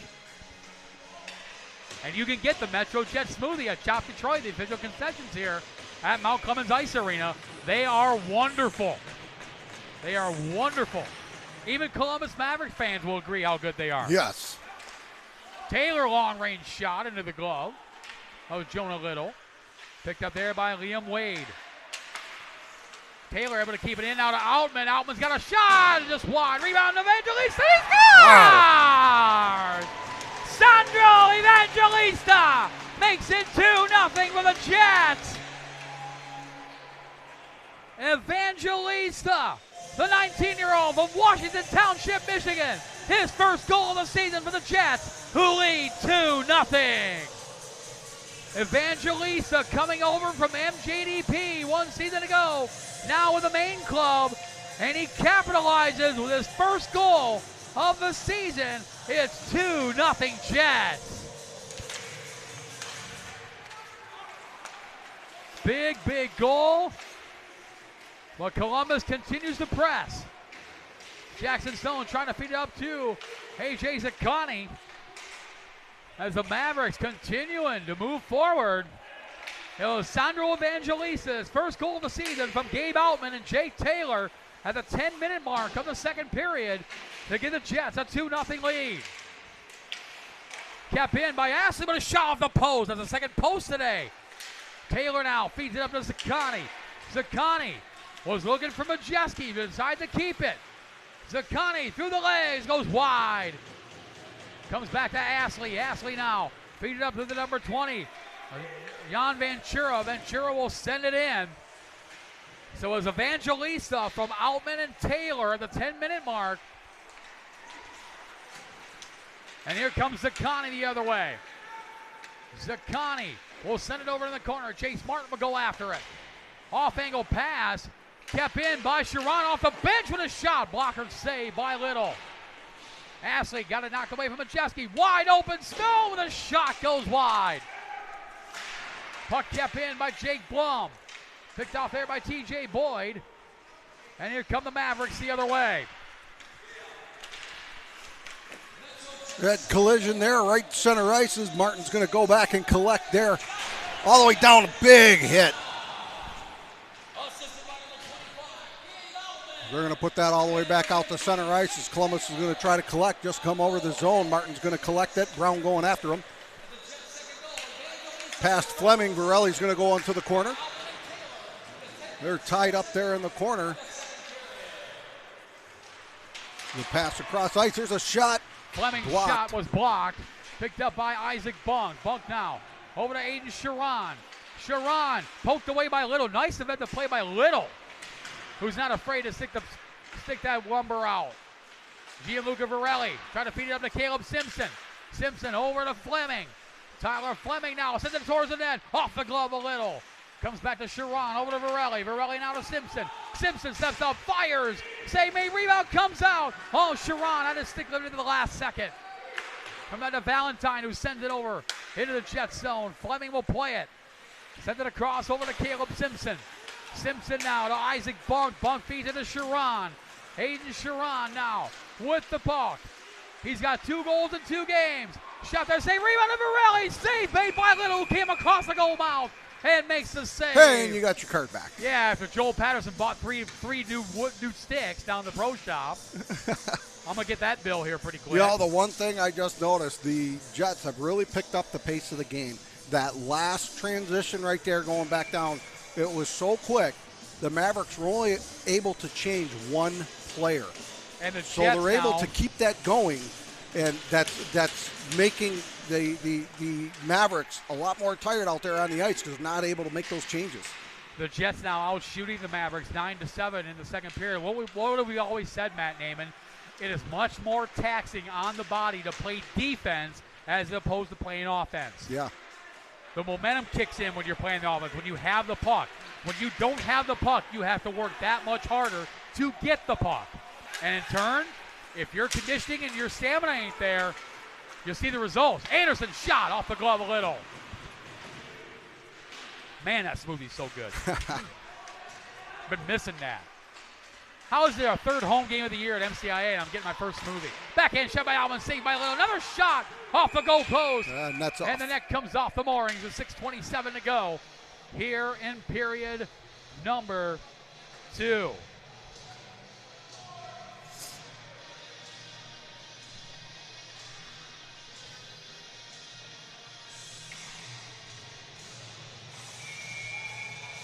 Face off deep in the Maverick zone.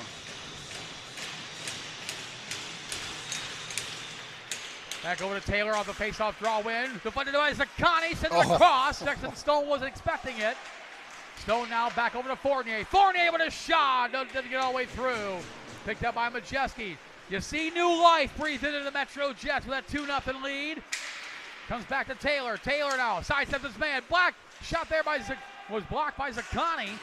Comes back to Fournier with a drive. Goes wide of the net.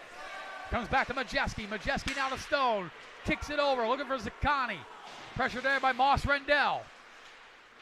Jackson Stone trying to dig it out. Battles there with Liam Wade. Right out in front. Fournier able to keep it in. Over to Zaccani. Zaccani now. Sidesteps through everybody. Couldn't get the shot off, though. Zaccani gets it back. Over to Fournier. He's got a cannon for a shot. Over to Taylor. Taylor to shot. Deflected. Stone was looking for the deflection, but Little makes the save.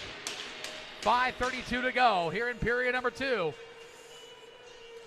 Fatigue starting to set in for the Columbus Mavericks. We're going to have to dig deep to stay in this game. This is where Jamie Lovell's strength and conditioning comes in. This is the second game. This is the 5th period in less than 24 hours for the MetroJets. A lot of hockey. Novak to Blum. Blum with a shot off the crossbar. And up in the netting and out of play. With 5:26 to go here in period number 2. One of the goaltender's best friends right there. No doubt. Face off deep in the Maverick zone. The momentum completely for the guys wearing the red, white, and blue. Martin now to Blum. Blum will send it in off the boards. Hop off the ledge. Knocked away by Ryder Novak. Novak scored his first career junior goal yesterday in the 5-3 victory over the Toledo Cherokee. Sharon battles there with a pair of Mavericks. Evangelista over to Novak with a shot, goes wide. Back over to Jake Blum. Blum now to Evangelista. Back over to Sharon. Hayden Sharon. Looking for it, finds Evangelista again. Over to Chase Martin. Martin sidesteps his man, steps up. Zayas fires. Shave made. Evangelista with a rebound. Back over to Blum.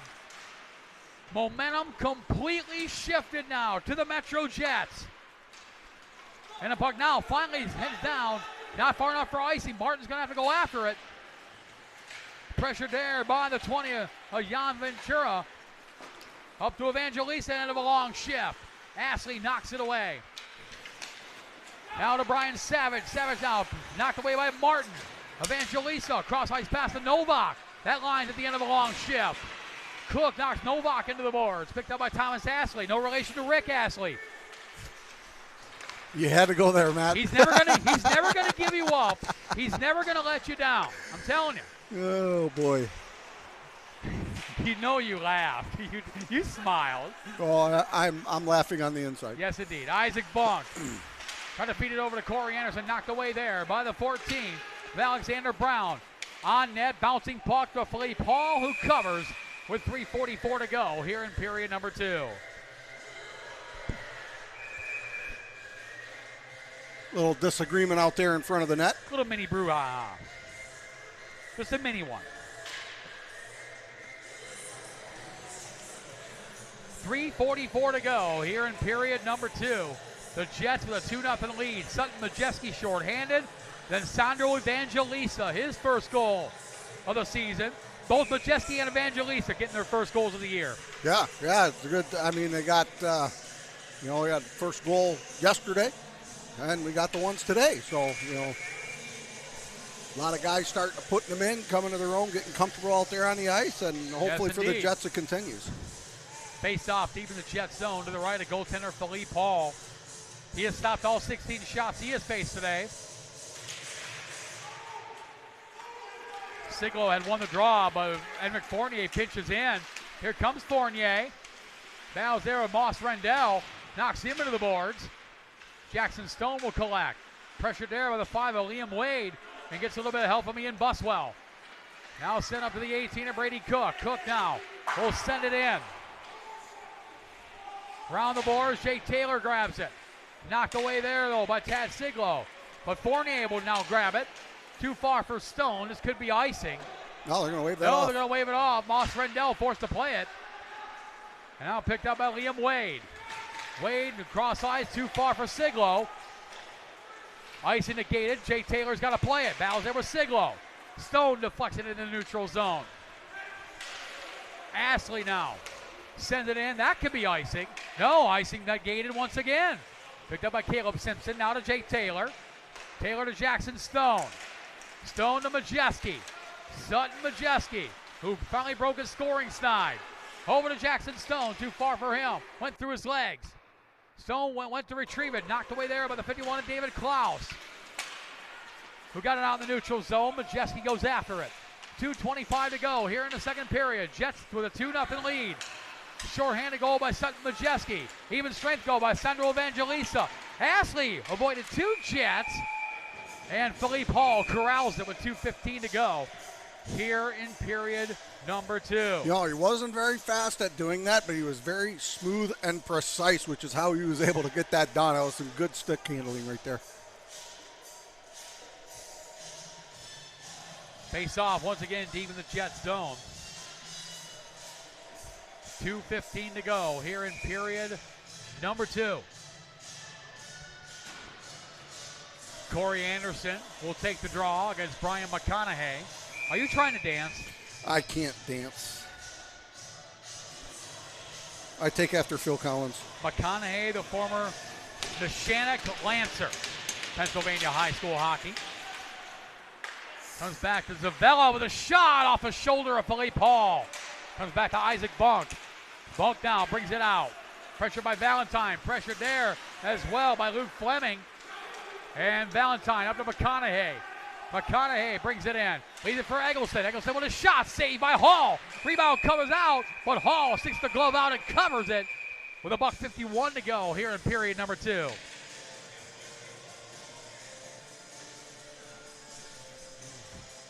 You didn't even catch that, Matt. What?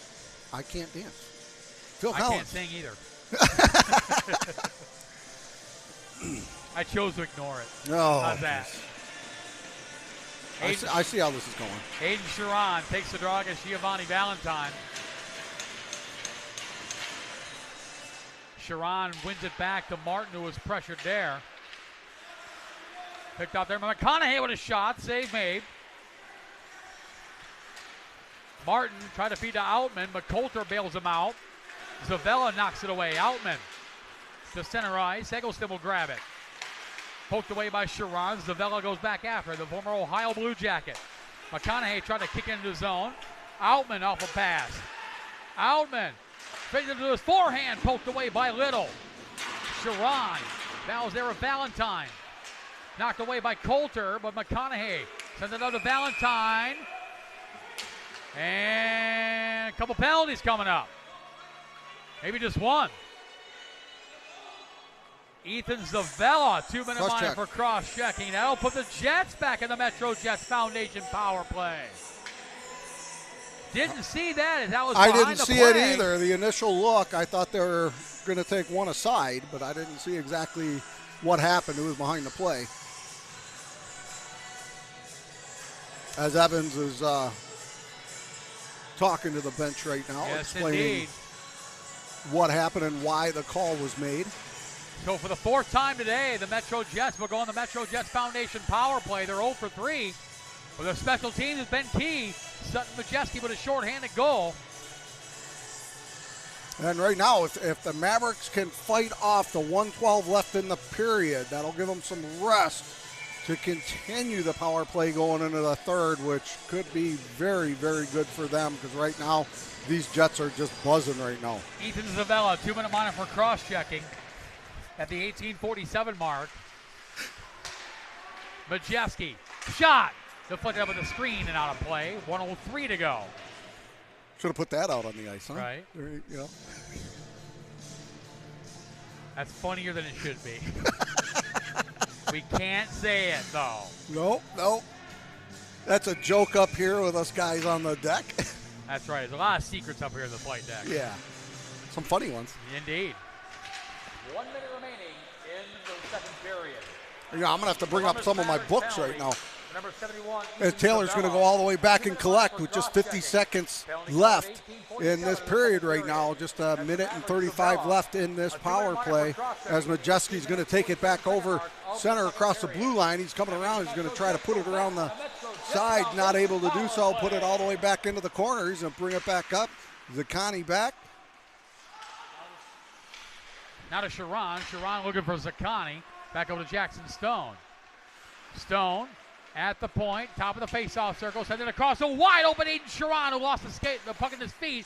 But Jesse gets it back, though, over to Jake Taylor. Taylor steps up, passes over to Stone.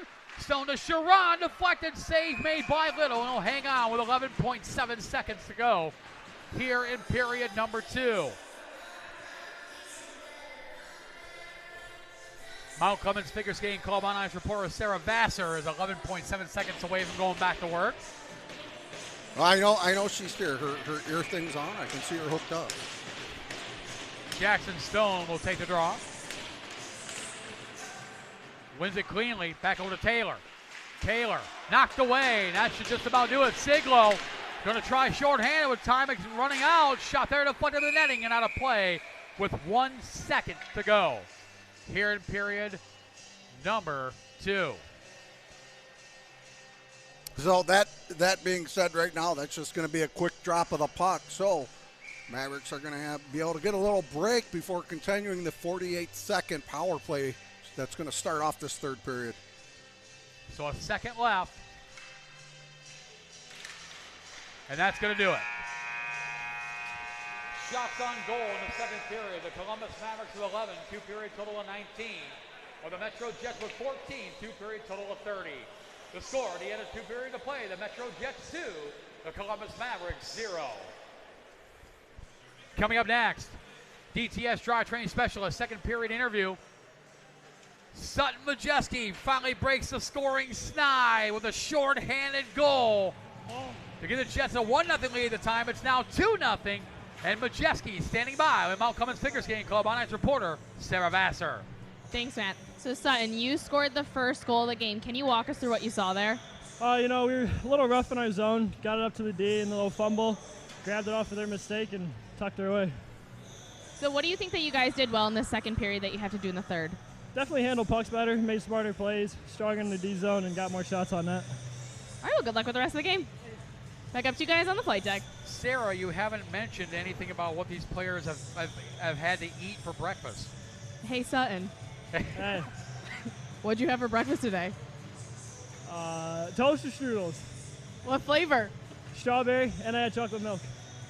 Nice. It's the chocolate milk. chocolate That's milk. what it was. Yeah. The chocolate milk. That's what it was. See? Thank you, Sarah. I like the brown sugar cinnamon. Yeah, that's not Those bad. are good. That's not bad, is it? But the strawberry, those toaster strudels are good. Well, actually, I know something. I'm thinking of something else, but the toaster strudels, those are some good things right there. We've played I 2 haven't had periods one of play here at Mount Clemens Ice Arena. The score at the end of 2, the MetroJets 2, the Columbus Mavericks 0. We'll take a short break, about 8 minutes or so. Come back for a second period recap and the start of the third period. You're watching MetroJets hockey live exclusively on Black Bear TV.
And welcome back to Mount Clemens Ice Arena. We're located approximately 30 minutes northeast of Motown, Detroit, in Mount Clemens, Michigan. As the afternoon hours float into the evening time here in Mount Clemens, Michigan. Saturday night, USPHL Premier action to score at the end of 2 periods of play. The MetroJets 2, the Columbus Mavericks 0. My name is Matt Preer, the voice of the MetroJets Hockey Club. Up high the flight deck, soon to be rejoined by color analyst, Black Bear TV broadcast producer Matt Naiman. Tyler Naiman continues to man the controls of the camera, though he's currently on his phone at the moment. While Mount Clemens Figure Skating Club on-ice reporter Sarah Vassar continues to lurk about the building. As we jump into the DTS, drivetrain specialist. Second period recap. For over 40 years, DTS has been the place to go for hardcore drivetrain solutions. Founded and run by performance enthusiasts like our good buddy Claude Plant Jr., DTS is the kind of place you're looking for but can never find. Located in Warren, Michigan, DTS is the place for all the high-performance parts and all the hardware knowledge required to make them work in hardcore applications. Go to drivetrainspecialist.com or call 1-800-521-0628 for more information. Shots on goal in the second period. The Columbus Mavericks with 11, 2-period total of 19, while the MetroJets with 14 for a 2-period total of 30. And the MetroJets finally broke the 0-0 tie at the 6:45 mark of the second period. Sutton Majeski, his first of the season, and it came short-handed during the take it to the mat. Michigan athlete training penalty kill. Majeski's first, unassisted at 6:45, gave the Jets a 1-0 lead. Then a little over 3 minutes later, Sandro Evangelista, his first goal of the season. On the assist from Gabe Altman and Jay Taylor, that came at the 10-minute mark, exactly halfway point of the game, to give the Jets a 2-0 lead. These two teams, their next game is against each other. Only this time it'll be at the Ohio Health Chiller Ice Rinks North in Lewis Center, Ohio. On Friday, October 3rd, the Mavericks hosting the Jets. That's an 8 p.m. face-off. That'll be the first of 2 games for the Mavericks that weekend. Week from today, Saturday, October 4th, the Mavericks hosting the Cincinnati Cyclones. That'll be a 7:50 face-off. Next home game for the MetroJets. Next home game amongst all 3 clubs that call MCI home. It'll be the first game of doubleheader Friday, October the 10th, as the MetroJets will host the Battle Creek Colonels. In that matchup, Vital Title Insurance Agency pregame show at 11:45, face-off at 12:15 p.m. And then right after that game, the second game of the Friday doubleheader, the MetroJets Development Program, MJDP, will face off against the Fresh Coast Freeze.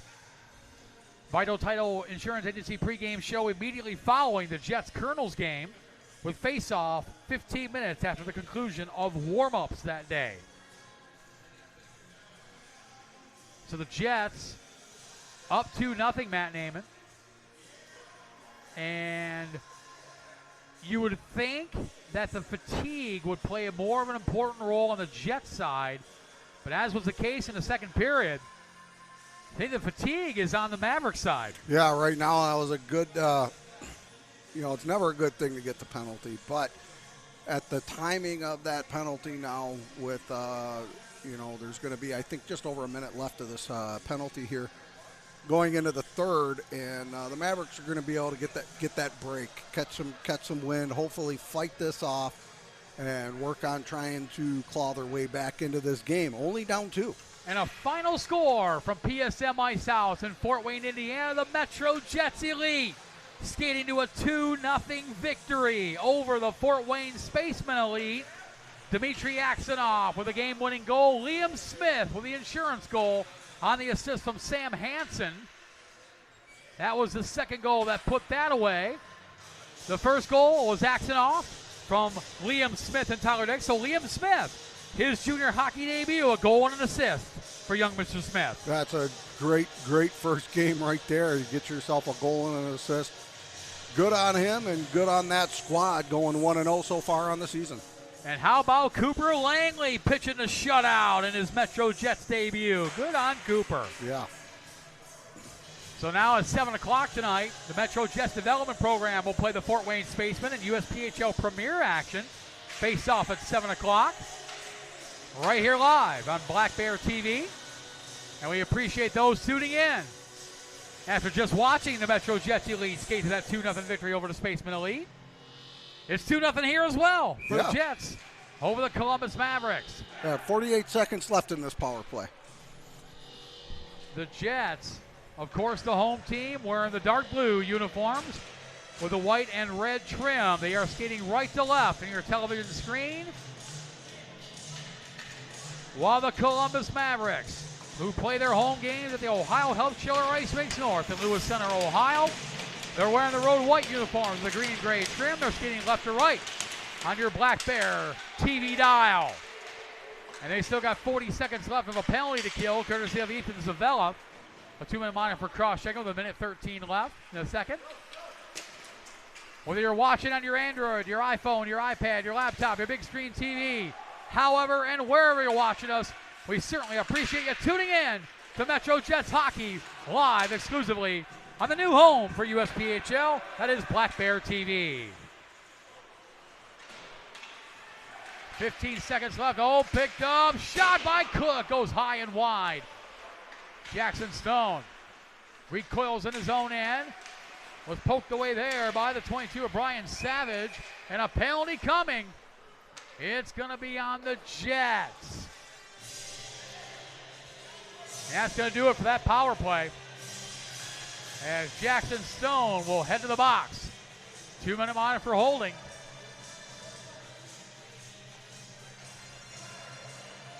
So for the third time today, the MetroJets will go and they'll take it to the mat. Michigan athlete training penalty kill. So far, Columbus shutting them out on that penalty. Picked up there by the 28 of Luke Fleming. The Mavericks back at full strength, so a minute and 50 plus of power play time. Valentine with a shot, goes wide.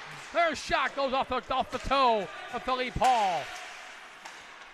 Puck comes back, picked up by McConaughey. McConaughey to Zavella, fresh out of the penalty box. Gets it back from Fleming, gets it back again. Fleming with a shot, and knocked away by Gabe Altman, and not out, kept in by Zavella. Ethan Zavella sends it cross ice. The 28 of Luke Fleming. Fleming to Valentine with a shot. Save, made, rebound, another save by Hall. And the puck sent down, all the way down. Couple big stops by Philippe Hall to keep his game 2-0. Here come the Mavericks one more time.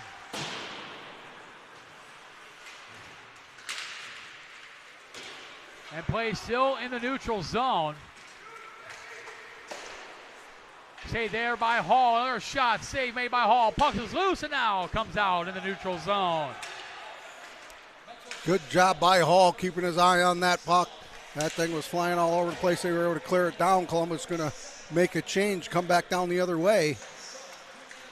Errant pass over into center ice as Brown takes it all the way down and wraps it around the corner. And right now, Columbus battling in the corner, trying to get this puck, get it up top. Puck comes out to Brown, looking for the deflection by Gallant, who's standing right there in the crease. Comes back and now picked off by Aiden Sharon. 2-on-1 if they hurry. Isaac bunked to his right elbow. Sharon over the bunk, knocked away by Brown, and then it comes off the moorings. It's fixed, we play on. TJ Boyd comes back with it. Power plays over, both teams back to full strength. Both teams back to full strength. So the MetroJets, 3 for 3, and they're taking the mat. Michigan athlete training penalty kill with a short-handed goal to boot. Fournier's pass knocked away, almost picked off by Brian Savage. Now picked up by the captain, Jake Taylor. Taylor now will bring it out. He'll resound into his own zone. Sends it back to Henrik Fournier. Fournier off the board to Corey Anderson, who pitches it over to Owen Coulter. Coulter had it knocked away, but kept in by Corey Anderson. Anderson pressured there by the 28 of Luke Fleming. Anderson gets it back, sends it over to Jake Blum. Blum sends it over to the corner. Coulter goes after it. Coulter being pressured there by the 81 of Ben Marcourt. Coulter gets it back. Sidesteps Marcourt with a shot. Save made. Rebound comes out through the goal mouth. Corey Anderson right there at the doorstep. Comes back to Blum. Blum back to Coulter. To Anderson with a shot. Saved by Little. Knocked away by Varelli. And Columbus bench was calling for a hand pass. Didn't get it. Siglo brings it in. The former Motor City Gambler sends it behind Philippe Hall. Jake Blum will grab it. Blum now with the puck. He'll backhand it for Varelli through the legs. Now intercepted by McConaughey, who sends it back to the 5 of Liam Wade. Wade sends it all the way down into the Jet zone. Icing negated. Hall plays it there for Chase Martin. Pressured by McConaughey. Picked off by Eggleston. Eggleston with a shot. Saved by Hall, and he'll cover it up with 15:33 to go. And now a mini brouhaha to the right. A goaltender Philippe Hall.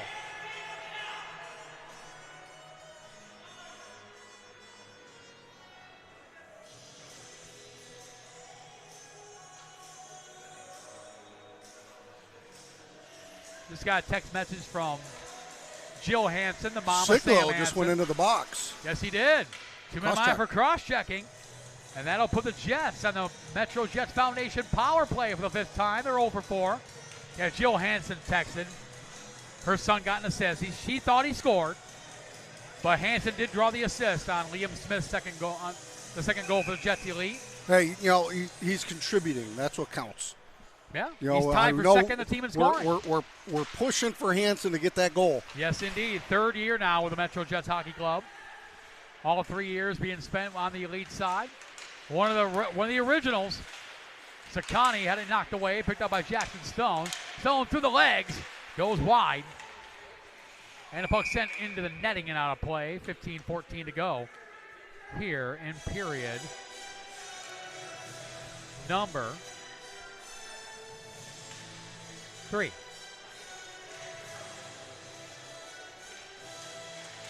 Tad Siglo, 2-minute line for cross-checking at 4:26. Has put the Jets on the power play for the 5th time.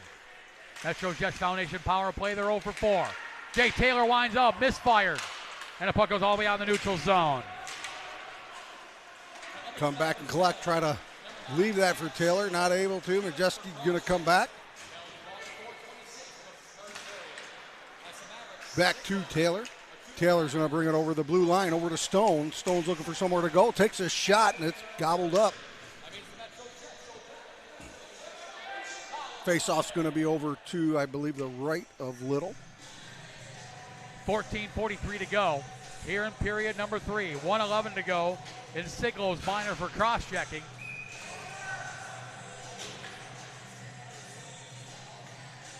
Corey Anderson will take the draw against Brian Savage.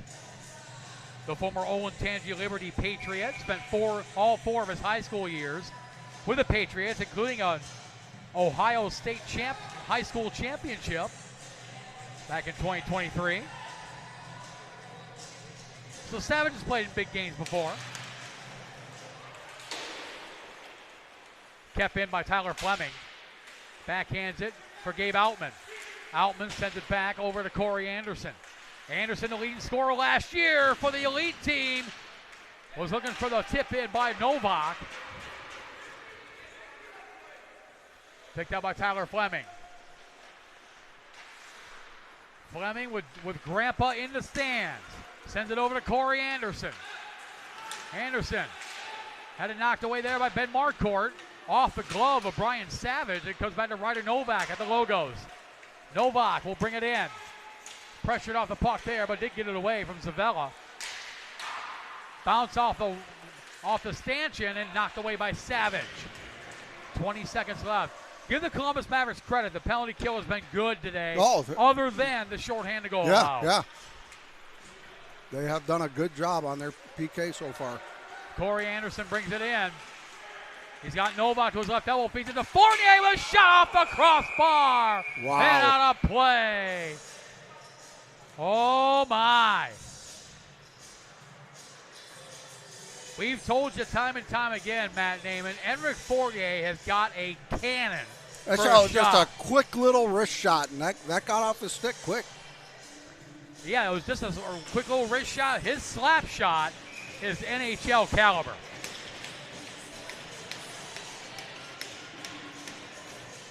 Four seconds left in the power play. Evangelista with a shot saved by Little. Both teams back to full strength.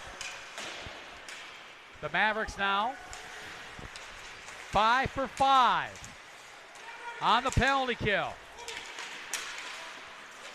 Gallant knocked away by Martin, but got just enough. And puck is loose. Score! Alexander Brown, wide open net. And the Mavericks finally get one. Pass Philippe Hall has Alexander Brown, the 20-year-old from Erie, Pennsylvania, his 4th goal of the season. And the Mavericks pull within one. They trail 2-1. And that one, unfortunately, with the collection of events that happened out there in front of the net, there is nothing, absolutely nothing that he could do about it. He got pushed out of the way. Jets players went down and took him right out from in front of his own net. Big goal by the Mavericks. That's just it. Plenty of time left. 13-13 left in this third period. Indeed, a lot of time left. Alexander Brown, his 4th goal of the season from Carter Holbrook and Ori Moss Rendell at 6:46, has pulled the Mavericks to within one. They trail 2-1. You know, you can call that puck luck, whatever the heck you want, but right there, that could be the shot in the arm that the Mavericks were looking for. Jesse gets it out with a little bit of help from Evangelista. Evangelista sends it in off the blocker of Jonah Hill. Picked off by Evangelista. Taylor couldn't get to it. They're going to wave off the icing on that one as Fleming's going to go back and collect. Over to Taylor. Taylor's going to try to bring it up ice over to the center. Bunk missed it. Taylor's going to go back and grab it again. Come back up the ice. Just over the blue line over center. It hits the back of Evangelista as they cross over the blue line. Long pass up. Evangelista, high stick. They're going to wave that one down as they were able to play that. Fleming battles there. Taylor's there as well. So is McConaughey. And Evangelista grabs it. Tries to get it out. Kept in by Zavella. Cross-ice pass. Wide open. Steps up. Fires off a shoulder of Hall. Big shot there by Luke Fleming. And the puck goes all the way down. The Jets, for the first time today, scrambling a bit in their own zone. Comes back to Zavella. Mavericks with all the momentum now. Majeski pressuring Zavella. Gets it off to the 28 of Luke Fleming, who sends it in. Hall leaves it there. Comes down to Marcourt, but knocked away by Blum. Now Blum grabs it. Blum sends it to Altman. Altman through the legs. Sends it over to the corner. Blum will chase after it. Pressured there by Liam Wade. Zaccani is there. So is Blum. And it comes out to Simpson, the neutral zone. Knocked away by Bachira. Zaccani grabs it through the center ice. Over to Jackson Stone. Stone to Gabe Altman. Altman with a shot. Partially deflected wide. Altman picks the pocket of Wade. Comes back to Zaccani. Off the board to Caleb Simpson. Couldn't keep it in. Sends it across over to Enric Fournier. Fournier will drive it in. Comes all the way back around to Marcourt. Zaccani sends it right back in the Maverick zone. 10:50 to go here in period number 3. MetroJets 2-1 lead over the Columbus Mavericks. Alexander Brown finally putting the Mavericks on the board. And the puck deflected out of play. And a lucky fan from Shelby Township, Michigan will pick up a souvenir puck. Hey, I actually know that guy too. From Shelby Township. I'm not sure where he lives, but I know him. Uh-huh.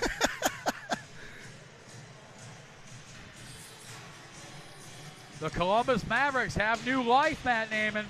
His daughter actually used to play hockey with my daughter. Gotcha. Shots even, 6-6 here in the third period. So the Jets lead 36-25 overall. Face-off won by the Mavericks. Boyd, shots into the paraphernalia of Philippe Hall. He didn't see that until it hit the Jets logo. That's exactly what they need to be doing right now is what, they started doing that in the second. They take those shots from the outside. Hopefully get that rebound or that lucky bounce. Tie this game back up.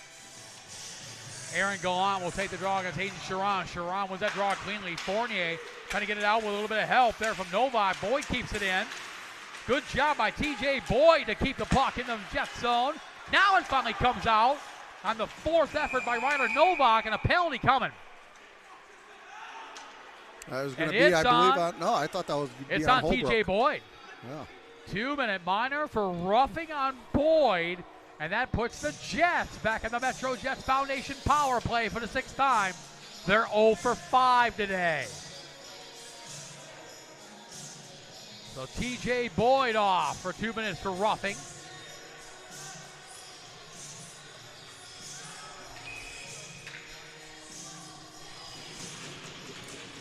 .21 to go here in period number 3. The Jets clinging to a 2-1 lead. I had to, man. Over the Columbus Mavericks.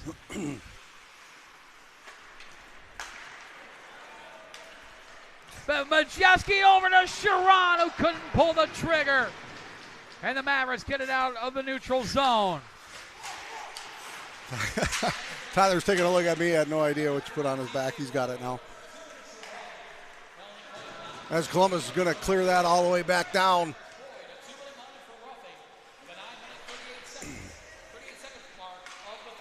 Hill's able to gather that up as Fournier's going to cross over the line. Looking for a place to pass. Going to wrap that all the way around. Jake Taylor able to keep it in. Knocked away. Second effort. Majewski keeps it in. Now to Fournier. Fournier sends it over into the corner. Majewski is there. Sends it across. Looking for Zakani. But was knocked away by Thomas Ashley. Comes all the way back down to Philippe Hall at the other end. 9:15 to go here in the 3rd period. MetroJets to a 2-1 lead over the Columbus Mavericks. Oh, Blum lost the wheel. Holbrook, oh, nice defensive play by Isaac Bunk. Otherwise, that was a shorthanded opportunity for the Mavericks. Jackson Stone around Holbrook. And he goes down. Savage will send it in. Hall will play it. Leaves it for Isaac Bunk. A little miscommunication with Novak, but they got to figure it out. Now Chase Martin up to Novak. Ryder Novak will bring it in. He's got speed. Leaves it for Stone. Stone knocked out. Double team there, but Bunk able to keep it in. As Stone was double teamed there by Savage and Holbrook. And the puck goes all the way down into the Jet zone. And the Mavericks now 6 for 6 on the penalty kill. I'll tell you what, it's a great job. Here's a giveaway right there. And Philippe Hall covers up big with a save with 8:15 to go here in period number 3. Not something the Jets need to be doing now with just 8:15 left in this 3rd period with the Jets up 2-1.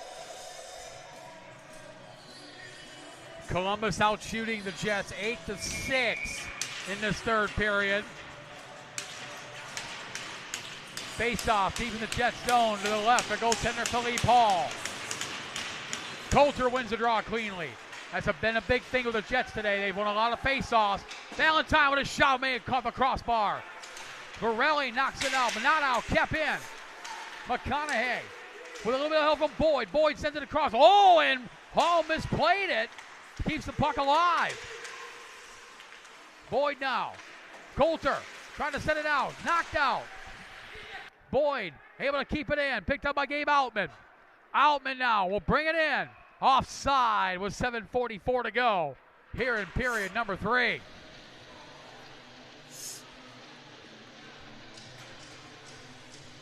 This is not the same Columbus Mavericks team that has come to Mount Clemens Ice Arena in the past. No, and this right here shows why they're 4-0 coming into this game. Absolutely. All the credit in the world going to GM, head coach, owner, team president, Joey Rechtenwald. He has put together a fine organization. Now in its 7th year in the USPHL. Trying to do something they have never done is beat the MetroJets.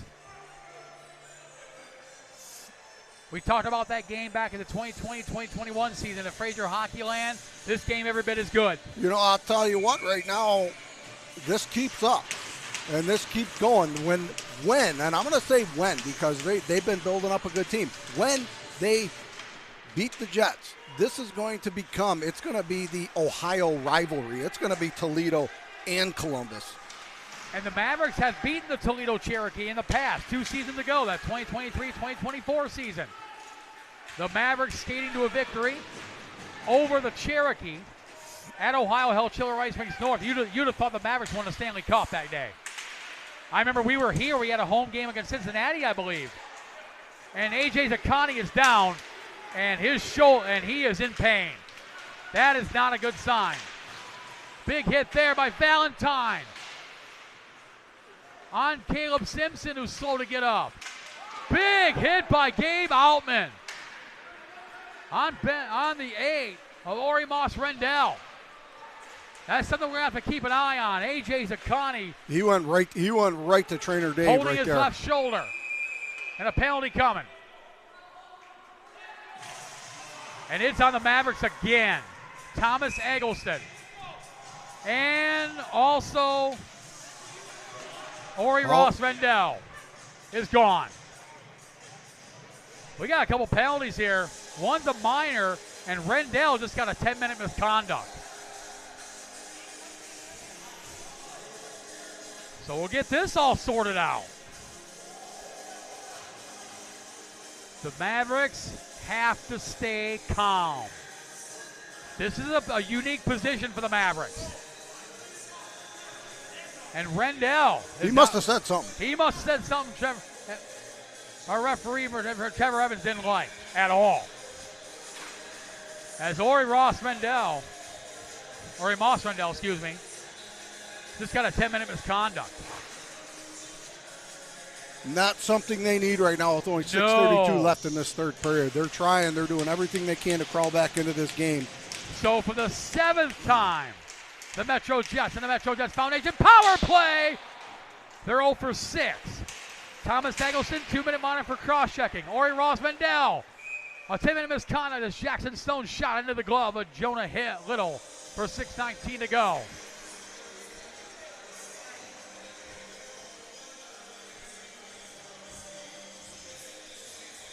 Thomas Eggleston, 2 minutes for cross-checking. Ori Moss Rendell, it's a 10-minute misconduct. Both at the 13:27 mark. Isaac Bonk on the face-off draw in. Shot deflected off over the pad of Jonah Little. Now picked up by Jake Taylor. Taylor sends it across. Over to Jackson Stone. Stone will bring it in. Leaves it for Sharon, who wasn't expecting it. Isaac Bunk keeps it in. Deflected. Save made by Little. A great stop by Jonah Little. Puck not out. Kept in by Taylor, who's knocked to the ice by Brian Savage. They got the shot off. Majeski now with the puck. Over to Jackson Stone. Stone now behind the net. Looking for somewhere to go. Over to Jake Taylor. Taylor now to Isaac Bunk. Bunk with a shot. Saved by Little. No, hang on with 5:38 to go here in period number 3. Again, we'll say it. This ain't the Columbus Mavericks we remember from the last few years. They're giving the MetroJets everything they can handle right now. That says something right now, and you got the owner, Pete Kamick, that he's not sitting Pete down. Kamick looks nervous right now. He does, but he looks a little nervous.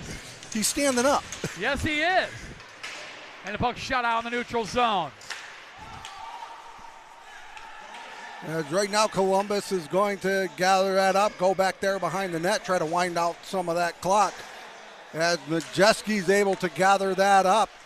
There's a shot blocked over to Fournier. Fournier's going to take a shot wide. Jets come back around, back up to Fournier. Fournier's going to cross over to Majeski. Majeski's going to take the shot. And Little's going to gather that up. There you go.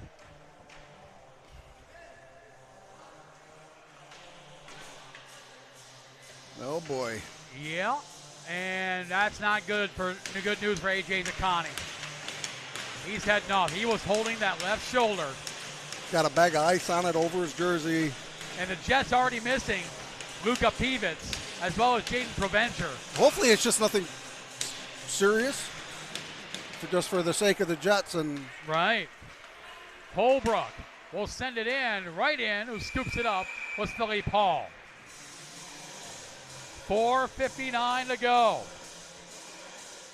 But yet again, so far, Columbus solid, except for that one shorthanded goal.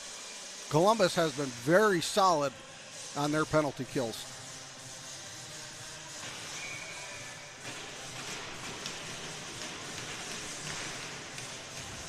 Face off deep in the Jets zone. Won once again by the Jets. As Fournier's going to come all the way across the line with some speed. He's going to cut out in front. Oh, couldn't get into the backhand. 12 seconds left. A yeoman's job by this Columbus Mavericks penalty killing unit. They're about to go 7 for 7 on the penalty kill. And indeed they will. Both teams back to full strength. Great job. I'll tell you, that's a great job right there by the Columbus Mavericks. Comes down the neutral zone. Boyd sends it in. Bouncing puck on Hall, who had a little trouble, but he corralled it. Anderson trying to feed it to Ryder Novak. Novak to Martin. Picked up by Sharon, who sends it in. 4:05 to go here in period number 3. And I'll tell you right now, with just 4 minutes left, you can be looking at Reckenwald looking to pull their goaltender here to get that extra player out there on the ice. Jonah Little has been phenomenal. 39 shots, 37 saves for the Mavericks. Boyd sends it across. Gets it back from Zavella. A turnover. Outman steps up, fires off the blocker a Little. That's the 40th shot Little has faced today. Picked up by Giovanni Valentine. Valentine surrounded by 4 Jets. Picked up by Eggleston, pressured by Sharon. 3:20 to go here in period number 3. Blum now with the puck. Over to Varelli. Kicks it over to Sharon. Sharon trying to get it out, and he does on the second effort. 3:05 to go. As Ventura lost the wheel, gets right back up. Ventura around Martin, shot off the blocker of Hall. And Altman able to get it out with a little bit of help. And then Marcourt collided. Boyd now sends it across over to Wade. Liam Wade knocked out, kept in by Stone. But with a hand pass with 2:42 to go here in period number 3. When does Joey? It's going to be close. The faceoff's going to be just outside the zone. So I think if they can get possession of it, get it in that zone, I'd be looking at Little to be coming out of the net. When does Joey Reckenwald call a timeout? I think next whistle in the Jet zone. Yeah. If they get that whistle in the Jet zone, you can be sure that he'll be calling a timeout, and that net will be empty. Holbrook off the pass there from Boyd, but comes back to Jackson Stone. The Jets now started this game. Heads up. We got it. I'm going to throw that back out there, Matt. You got it. We don't need any souvenirs. We got enough of them. I'm all right. That hit me on the shoulder, too. That hit me in the that hit off the wall and hit me right in the shoulder. Oh, poor Matt. Yeah, I'm all right. Do I need to get Dave up here? Yeah, we're going to need Dave. Stone up to Evangelista.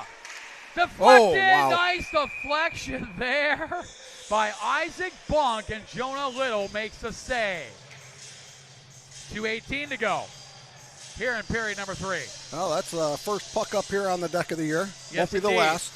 Almost got the Jets deal there. I know. That wouldn't have been good. That missed it by about, what, maybe a foot? You see where it hit right here. Yeah. Now someone's got some. And timeout being called. Someone's got some work to do on the drywall. Timeout called by. This may have been called by the Jets.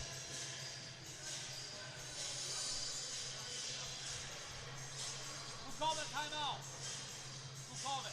Oh, okay. That was Columbus. Timeout, Columbus Mavericks. So there you go. You got a point. Had a little conversation We have up fun here with with our Evans. referees, Yeah, we try to. Trevor Evans is a good referee. Yes. I Real like good. him. He's called a very good game today. Yep. Just like yesterday with Joey Genovese in that Metro Toledo game. Oh, that was the powerhouse of referees Yes, we had indeed. here yesterday, and it was needed because that game was a rough game yesterday. And Tyler Naiman was close. He didn't get hit. It bounced off the wall and got me in the shoulder. I'm like, hey.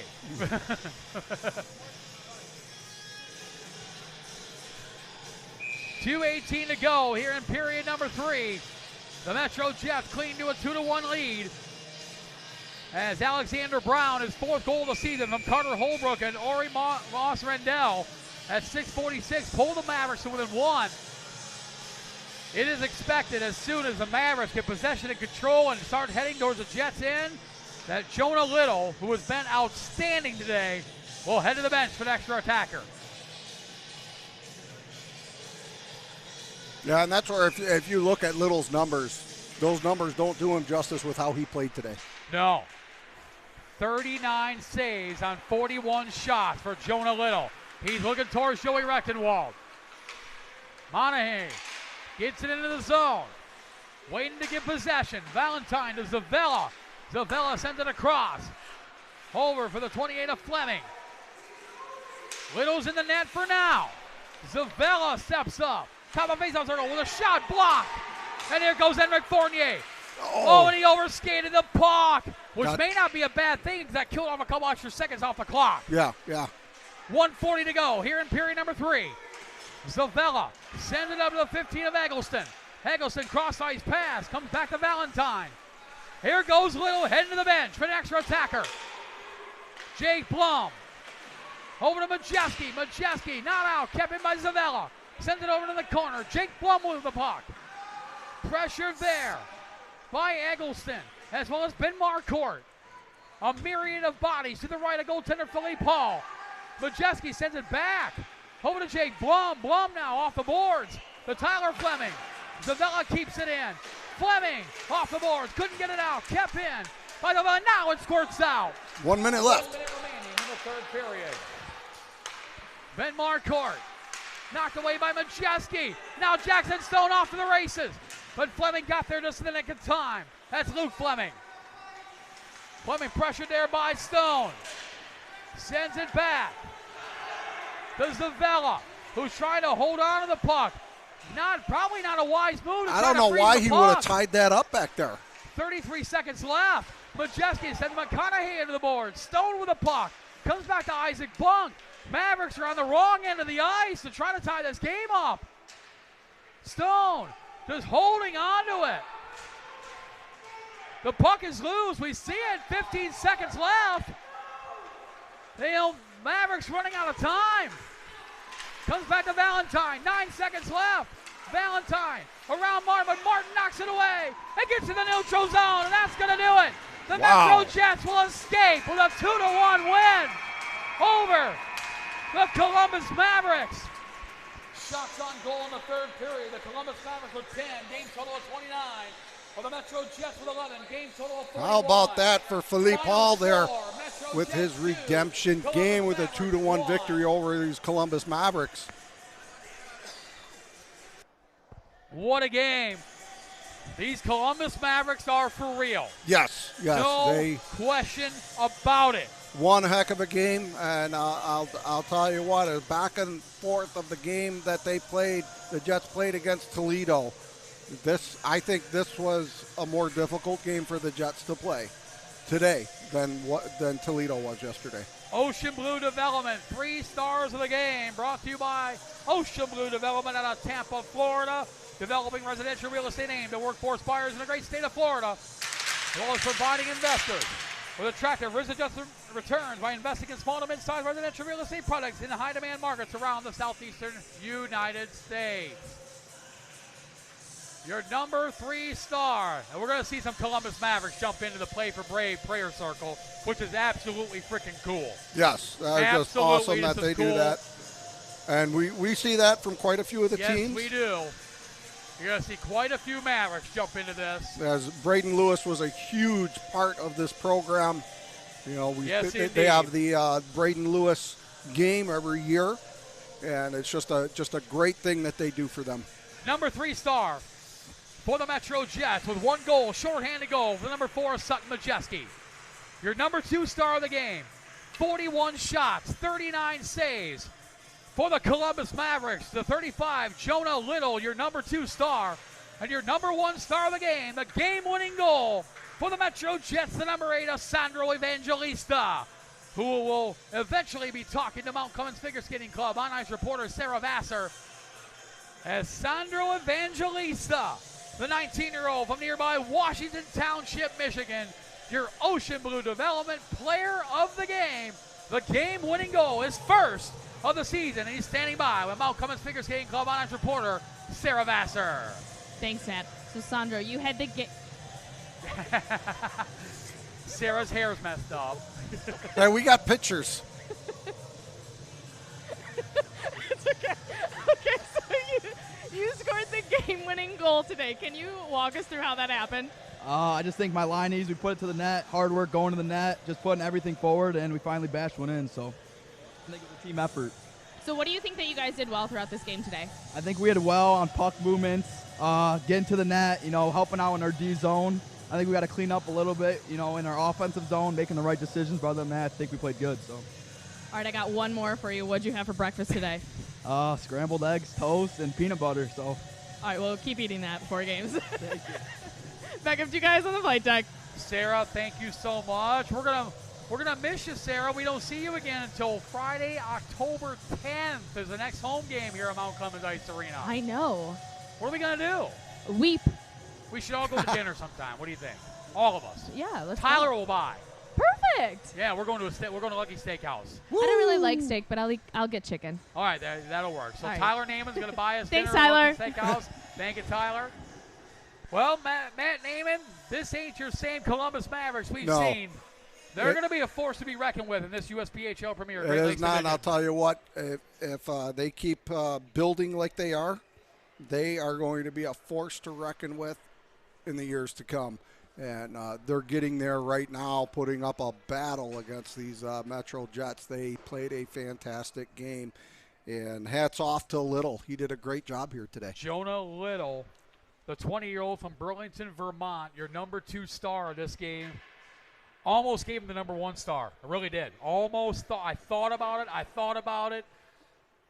But Evangelista, his first goal with the MetroJets, coming over from MJDP from across the locker room, scores the game winner, his first goal. And that's how it ends. But the Mavericks giving a valiant effort.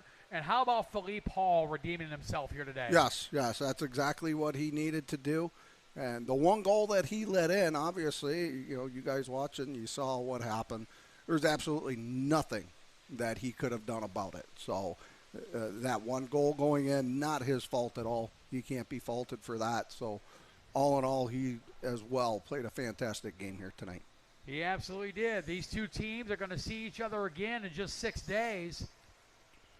On Friday, October 3rd, down at Ohio Health Chiller Ice Rinks North in Lewis Center, Ohio. The Mavericks hosting the MetroJets. That's an 8 o'clock face-off. Our good buddy J.C. Charles on the call of that game down in Lewis Center, Ohio.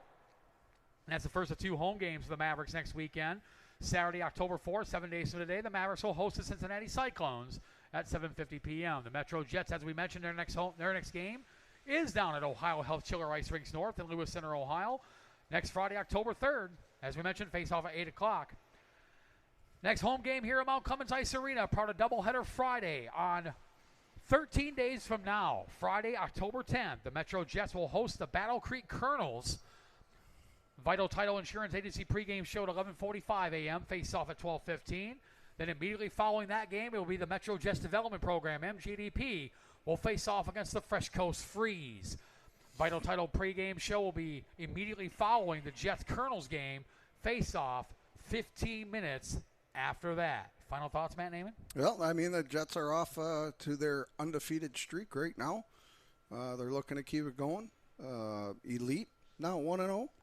And, the whole organization as a whole is doing very well so far. So let's hopefully they can keep this going. Going to be a fun game to watch next Friday down at Ohio Health Chiller Ice Rinks North in Lewis Center, Ohio. And this time the Mavericks on home ice. The Columbus Mavericks have made the USPHL Premier World know there is a third team in the Great Lakes Division that could be fighting for that championship, that division title. MetroJets, the Toledo Cherokee, and now the Columbus Mavericks, who looked very impressive today. They fall to 4-1. still second in the Great Lakes Division. The MetroJets climb to 3-0. Good for 6 points, good for third. In the Great Lakes Division, Columbus with the Jets, with 2 games in hand on the Mavericks, 3 games in hand on the Red River Spartans, who are 2-0 this weekend at the USPHL Boston Showcase after their win today over the Springfield Picks by a score of 6-3. For all of us, the MetroJets Hockey Club, for Pete Kamick, Justin Kinville, Jamie Lovell, Jake Howie, Danny Vanderweel, Randy Wilson, as well as Scott Sturgeon, Mike Sutt, Joe Muller. Don't forget about Paulie Sheridan, Matt McKinder, our astute cameraman, Tyler Nyman. For our lovely and talented Mount Cummins Figure Skating Club on-ice reporter, Sarah Vassar. And from our partner in crime, color analyst, Black Bear TV broadcast producer, Matt Naiman. My name is Matt Preer, the voice of the MetroJets, saying goodnight. Final score from Mount Cummins Ice Arena, the MetroJets 2, the Columbus Mavericks 1. You've been watching MetroJets Hockey live exclusively on Black Bear TV. Good night, everybody.